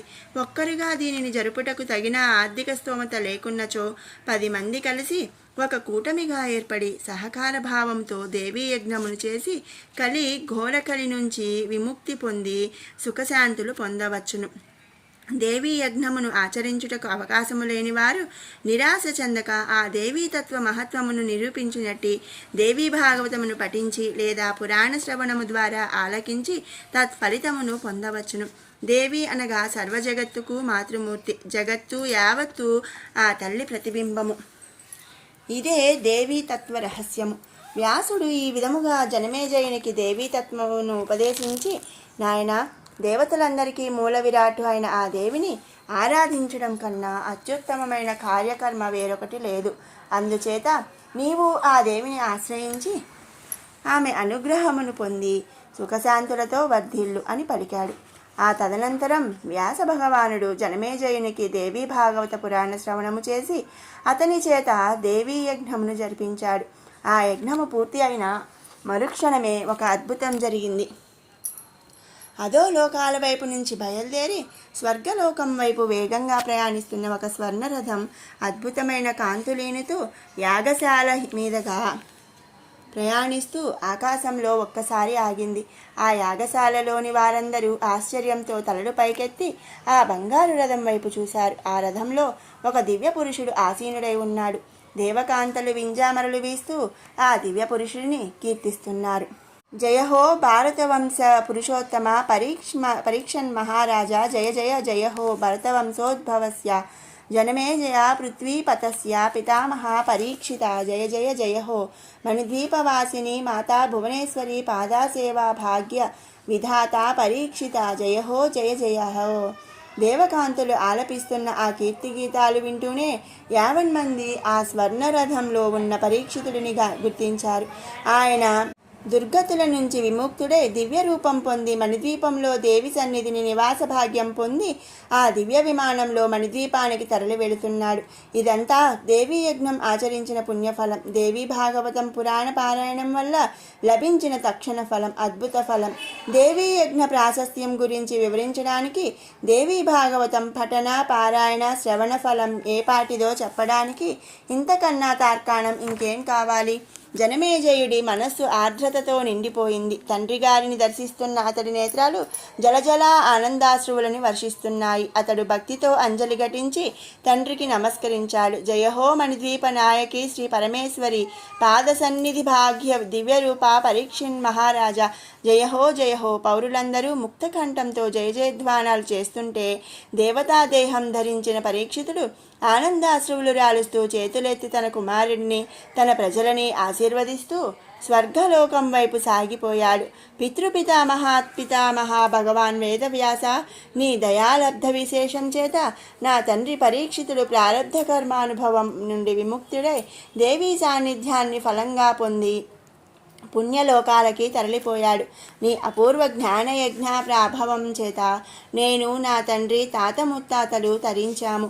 ఈ వంశానికి మూల పురుషుడివి నువ్వు. ఈ వంశస్థులు ఎందరెందరో ఎన్నెన్ని ఘనతలు సాధించినా నీ వల్లనే ఈ వంశం చరితార్థమైంది. సత్యవతీ పుత్ర, శాంభవి అభిమానపుత్ర, వేదవ్యాస, తాతలకి తాత, నీ వల్ల నేడు నా జన్మధన్యమైంది అంటూ గద్గద స్వరంతో కృతజ్ఞతాంజలి సమర్పిస్తూ వేదవ్యాసుడి పాదాల ముందు సాష్టాంగ దండ ప్రణామాలు ఆచరించాడు జనమేజయుడు. వ్యాసుడి హృదయం ఆర్ద్రతతో నిండిపోయింది. కన్నులు ఆనందంతో చెమ్మగిల్లాయి. తాను నమ్ముకున్న జగన్మాత తన చేత దేవీ భాగవతం రచింపజేసిన ఆ తల్లి ఆ పురాణ పారాయణ మహాత్మ్యాన్ని ప్రత్యక్షంగా దర్శింపజేసింది. ఇంతకంటే ఇంకేం కావాలి? ఆ ఆదిశక్తి మహిమాన్విత తత్వానికి, దేవీ భాగవతం గ్రంథ పారమార్థిక ప్రయోజకత్వానికి నిదర్శనం ఇంకేమి కావాలి? వ్యాసుడు ఆనందాశ్రువులు తుడుచుకుంటూ మనస్సులోనే అంబని తలుచుకుంటూ, అమ్మా, నువ్వు జగదాంబవైతే నేను నీ చేతిలో బొమ్మని. నువ్వు ఆడించావు, ఆడాను. ఆ ఆటకి సార్థకత ఈనాడు ప్రసాదించావు. నా అష్టాదశ పురాణాలన్నీ ఒక ఎత్తైతే నీ దేవీ భాగవతం ఒక ఎత్తు. అవును, ఇది నీది, నీ సంకల్పం. దీనికి కర్తవు కర్మవు క్రియవు నువ్వు. నేను నిమిత్త మాత్రుడిని. పురాణాలన్నింటిలోనూ పురాణరాజమైన నీ దేవీ భాగవతం గురించి వచించి నేను ధన్యుడినయ్యాను. తల్లి, ఈ జన్మకి ఈ అదృష్టం చాలు. తల్లి, ఆనాడు నాకు కాశీ నివాసార్హత లేకుండా నిషేధిస్తే కించిత్తు బాధపడ్డాను. ఈనాడు త్రిలోకవాసుల మనోమందిరాల్లో నివాస అదృష్ట భాగ్యం ఈ దేవీ భాగవతంతో కల్పించడానికే ఆనాటి నిషేధం అని తెలిసి పరమానంద మానసుండనై నీకు కృతజ్ఞతాపూర్వక నమస్కారాంజులు అర్పిస్తున్నాను. తల్లి, ఇక నీవెలా ఆజ్ఞాపిస్తే ఈ వ్యాసుడి మార్గము అలా అని ప్రార్థించాడు గద్గద స్వరంతో. అమ్మవారు తక్షణం వ్యాసుడి లలాట ఫలకం పైన సాక్షాత్కరించి, నాయన, నీ చేత ఇంత భారత భాగవతం నడిపించాల్సిన అవసరం ఉంది కనుకనే ఆనాడు కాశీ నాటకం నడిపించాం. అయినా నీ పేరిట వ్యాస కాశీని అనుగ్రహించాము కదా, నిన్ను చర్యార్థుణ్ణి చేయడానికే ఇదంతా అన్నది చిరునవ్వుతో జగదంబిక ఆశీస్సులు ఇస్తూ. ఆ మరుక్షణమే అమ్మవారి సరసన సదాశివుడు సాక్షాత్కరించి, వ్యాస, నీవు కారణ జన్ముడివి. నీ అవతార కార్యం ఇప్పటికీ పూర్తయింది. ఇంకా నీ మహాభారతం రచనని సత్వరం పూర్తి గావించి దాని ప్రచార బాధ్యతలను నీ శిష్యులకు అప్పగించు. నీకోసం కైలాసగిరిపై మేము నిరీక్షిస్తుంటాము. వచ్చి ఆత్మసాక్షాత్కారాన్ని దర్శించుకో అని చెప్పి చిరునవ్వుతో ఆశీస్సులు అందించాడు పరమేశ్వరుడు. ధన్యోస్మి మాత, ధన్యోస్మి, ధన్యోస్మి తండ్రి, ధన్యోస్మి అంటూ వ్యాసుడు ఆది దంపతులను స్తుతిస్తూ భావోద్వేగపూర్విత కంఠస్వరంతో భక్తి పారవస్యంతో ఊగిపోయాడు. వ్యాసుడు శిరస్సు వంచి నమస్కరిస్తుండగా పార్వతీ పరమేశ్వరులు అతనికి ఆశీస్సులు ఇస్తూ అతని పాలభాగంపై నుంచి అదృశ్యులయ్యారు. అనంతరం వ్యాసుడు తేరుకొని జనమేజయుణ్ణి హృదయపూర్వకంగా ఆశీర్వదిస్తూ, నాయన జనమేజయ, దేవీ భాగవతం అంటే సర్వవేద సారం, అఖిల పురాణ సారం, మూల ప్రకృతిని ప్రసాదిస్తూ సృష్టి రహస్యాన్ని వివరించే ఈ దేవీ భాగవతం ఒక్కటే పురాణం అన్న మాటకి అర్హమైనది. మిగిలిన పురాణాలన్నీ నామమాత్రాలు. ఈ దేవీ భాగవతం చదివిన వారికి వేద పఠన ఫలం లభిస్తుంది. దీన్ని నిత్యం భక్తి శ్రద్ధలతో పారాయణం చేయి. దేవీ యజ్ఞం పర్వదినాల్లో జరిపించు, నీకు మోక్షం లభిస్తుంది.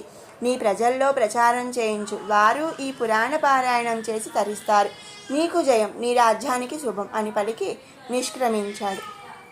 అనంతరం వేదవ్యాసుడు మహాభారత రచనని పూర్తి గావించి దానిని సూత మహర్షికి వినిపించి ఇతర పురాణాలతో పాటు దేవీ భాగవతం, మహాభారతం లోక ప్రచార బాధ్యతలను సూతునికి అప్పగించి తాను ఆత్మ సాక్షాత్కారం పొందడానికి కైలాసగిరి వెళ్ళిపోయాడు వేదవ్యాసుడు. ఫలశ్రుతి. ఈ విధంగా దేవీ భాగవతం పురాణాన్ని 9 రోజుల్లో సౌనకాది మునులకు వినిపించిన సూత మహర్షి వారితో, మునీంద్రులారా, శ్రీదేవి కృపాకటాక్షం వల్ల, మా గురుదేవులు వ్యాస భగవానుల వారి అనుగ్రహం వల్ల దేవీ నవరాత్రోత్సవాల శుభ సందర్భాన్ని పురస్కరించుకొని 9 రోజుల్లో 9 భాగాలుగా దేవీ భాగవతం మీకు వినిపించగలిగాను. తొలుత అంటే లోక సృష్టికి పూర్వం ఆదిలో సాక్షాత్తు ఆ పరమేశ్వరి వాక్కు నుంచి అర్ధశ్లోకాత్మకంగా ఈ దేవీ భాగవతం ఆవిర్భవించింది. దానిని వేదసారంగా విష్ణుమూర్తికి స్వయంగా ఉపదేశించింది ఆ పరాశక్తి. అంతటా ఆ పురాణాన్ని విపులీకరించి విస్తరించి బ్రహ్మదేవుడికి వినిపించిన విష్ణువు తొలి వేదవ్యాసుడు అయ్యాడు. అప్పటి నుంచి వ్యాసులు అందరూ విష్ణాంశ సంభూతులుగానే జన్మించారు, మున్ముందు జన్మిస్తారు. అనంతరం దానిని శతకోటి శ్లోక గ్రంథంగా విస్తరించి దానికి భగవతి పురాణం అని పేరు పెట్టారు బ్రహ్మదేవుడు. ఈ భగవతీ పురాణం నేటికి దేవలోకాల్లో నిరంతరం పారాయణం జరుగుతోంది. అనంతరం జన్మించిన వ్యాసులు ఎందరో ఈ పురాణాన్ని విపులీకరించి రచిస్తూ వచ్చారు. ఆ తర్వాత ఈ వైవస్వత మన్వంతరంలోని ఈ 28వ ద్వాపరంలో వైష్ణవాంశతో జన్మించిన కృష్ణద్వైపాయనుడు అను వ్యాసుడు ఆ పురాణ తన శతకోటి గ్రంథసారాన్నంతా చేర్చి శుద్ధ దేవరి భాషలో భగవతీ పురాణము రచించాడు. అది దేవలోకాల్లోనూ భూలోకాల్లోని మహర్షి మండలాల్లోనూ బహుళ ప్రాచుర్యంలో ఉంది. ఈ పారాయణ సమయంలో వేదవ్యాసముఖత నేను వినిపించిన సృష్టి రహస్యం వివరం యావత్తు ఈ దేవరి లిపిలోని భగవతీ పురాణంలోనిది. ఆ తదుపరి భూలోకవాసులకి సులభంగా అర్థం అయ్యేలా దేవనాగరి భాషలో అంటే వ్యావహారిక సంస్కృత భాషలో ఈ పురాణాన్ని 18,000 శ్లోకాలతో 12 స్కంధాలుగా దేవీ భాగవతం పేరిట రచించాడు వ్యాసుడు. ఇప్పుడు ఇదే మానవులకి అందుబాటులో ఉన్నది. ఈ దేవీ భాగవతాన్ని దేవీ శరన్నవరాత్రుల సందర్భంగా నేను 9 అధ్యాయాలుగా విభజించి 9 రోజుల్లో మీకు వినిపించాను. భగవద్బంధువులారా, దేవీ భాగవతం అనే ఈ పురాణానికి సాటి వచ్చే పురాణం మరొకటి లేదు. ఇది సర్వపాప వినాశకం. దీని పఠనం మోక్షదాయకం. ఎక్కడ ఈ దేవీ భాగవతం పురాణ శ్రవణం జరుగుతుంటుందో అక్కడ పార్వతీ పరమేశ్వరులు సర్వదేవతా సమేతంగా ఆసీనులై ఆలకిస్తుంటారు. ఎవరు భక్తి శ్రద్ధలతో దేవీ భాగవతం పారాయణం చేస్తారో, ఎవరు ఈ పారాయణ కార్యక్రమంలో పాల్గొంటారో వారు ఆ దేవీ కృపాకటాక్షములతో ఇహపర సుఖములు అనుభవించి అనంతరం దేవి సన్నిధి చేరుకుంటారు. దేవీ భాగవతం నిత్య పారాయణం చేసేవారు ఆ దేవికి ఇష్టులై మోక్షఫలాన్ని పొందుతారు అని సూత మహర్షి దేవీ భాగవత పారాయణం ఫలాన్ని ఈ విధంగా వివరించాడు. ఈ దేవీ భాగవతమును పర్వదినములలో పఠించిన వారు, ఇతరులు పఠిస్తుండగా విన్నవారు సర్వపాప విముక్తులై భోగభాగ్యములు పొంది సుఖిస్తారు. ఈ దేవీ భాగవతమును రచించిన వారు, ప్రచురించిన వారు, ప్రచారము చేసిన వారు, భక్తులకు అందజేసిన వారు గోబ్రాహ్మణ హత్యాది మహాపాపముల నుండి విముక్తులై సుఖశాంతులతో జీవించి మణిద్వీపం చేరి దేవి పాద సన్నిధిలో తరిస్తారు, తరతరాలు తరింపజేస్తారు. దేవీ భాగవతంలో ఒక్క పేజీ చదివిన పుణ్యం లభిస్తుంది. దేవీ భాగవతం అన్న నామాన్ని స్మరించిన పాపం నశిస్తుంది. దేవీ భాగవతం గ్రంథాన్ని ఎంతమంది భక్తులకు ఉచితంగా పంచుతారో అన్ని యుగాల పాటు దేవీ సాన్నిధ్యాన్ని పొంది ఆనందిస్తారు. ఒక్క మాటలో చెప్పాలంటే దేవీ భాగవతం అంటే వేదమాతకి అక్షర రూపం, ఆ దేవికి ప్రతిరూపం. ఏ ఇంట దేవీ నామస్మరణ జరుగుతుంటుందో, ఏ ఇంట దేవీ భాగవతం పారాయణం చేస్తుంటారో, ఏ ఇంట దేవీ భాగవతం గ్రంథం ఉంటుందో ఆ ఇంట ఆ దేవి, ఆ జగన్మాత, ఆ పరమేశ్వరి శ్రీచక్రరాజ సహితంగా ముక్కోటి దేవతా సమూహంతో నిశిస్తుంది. ఆ ఇంట ధనకనక వస్తు వాహనాది ఐశ్వర్య సంపదలని సమృద్ధిగా ప్రసాదిస్తుంది.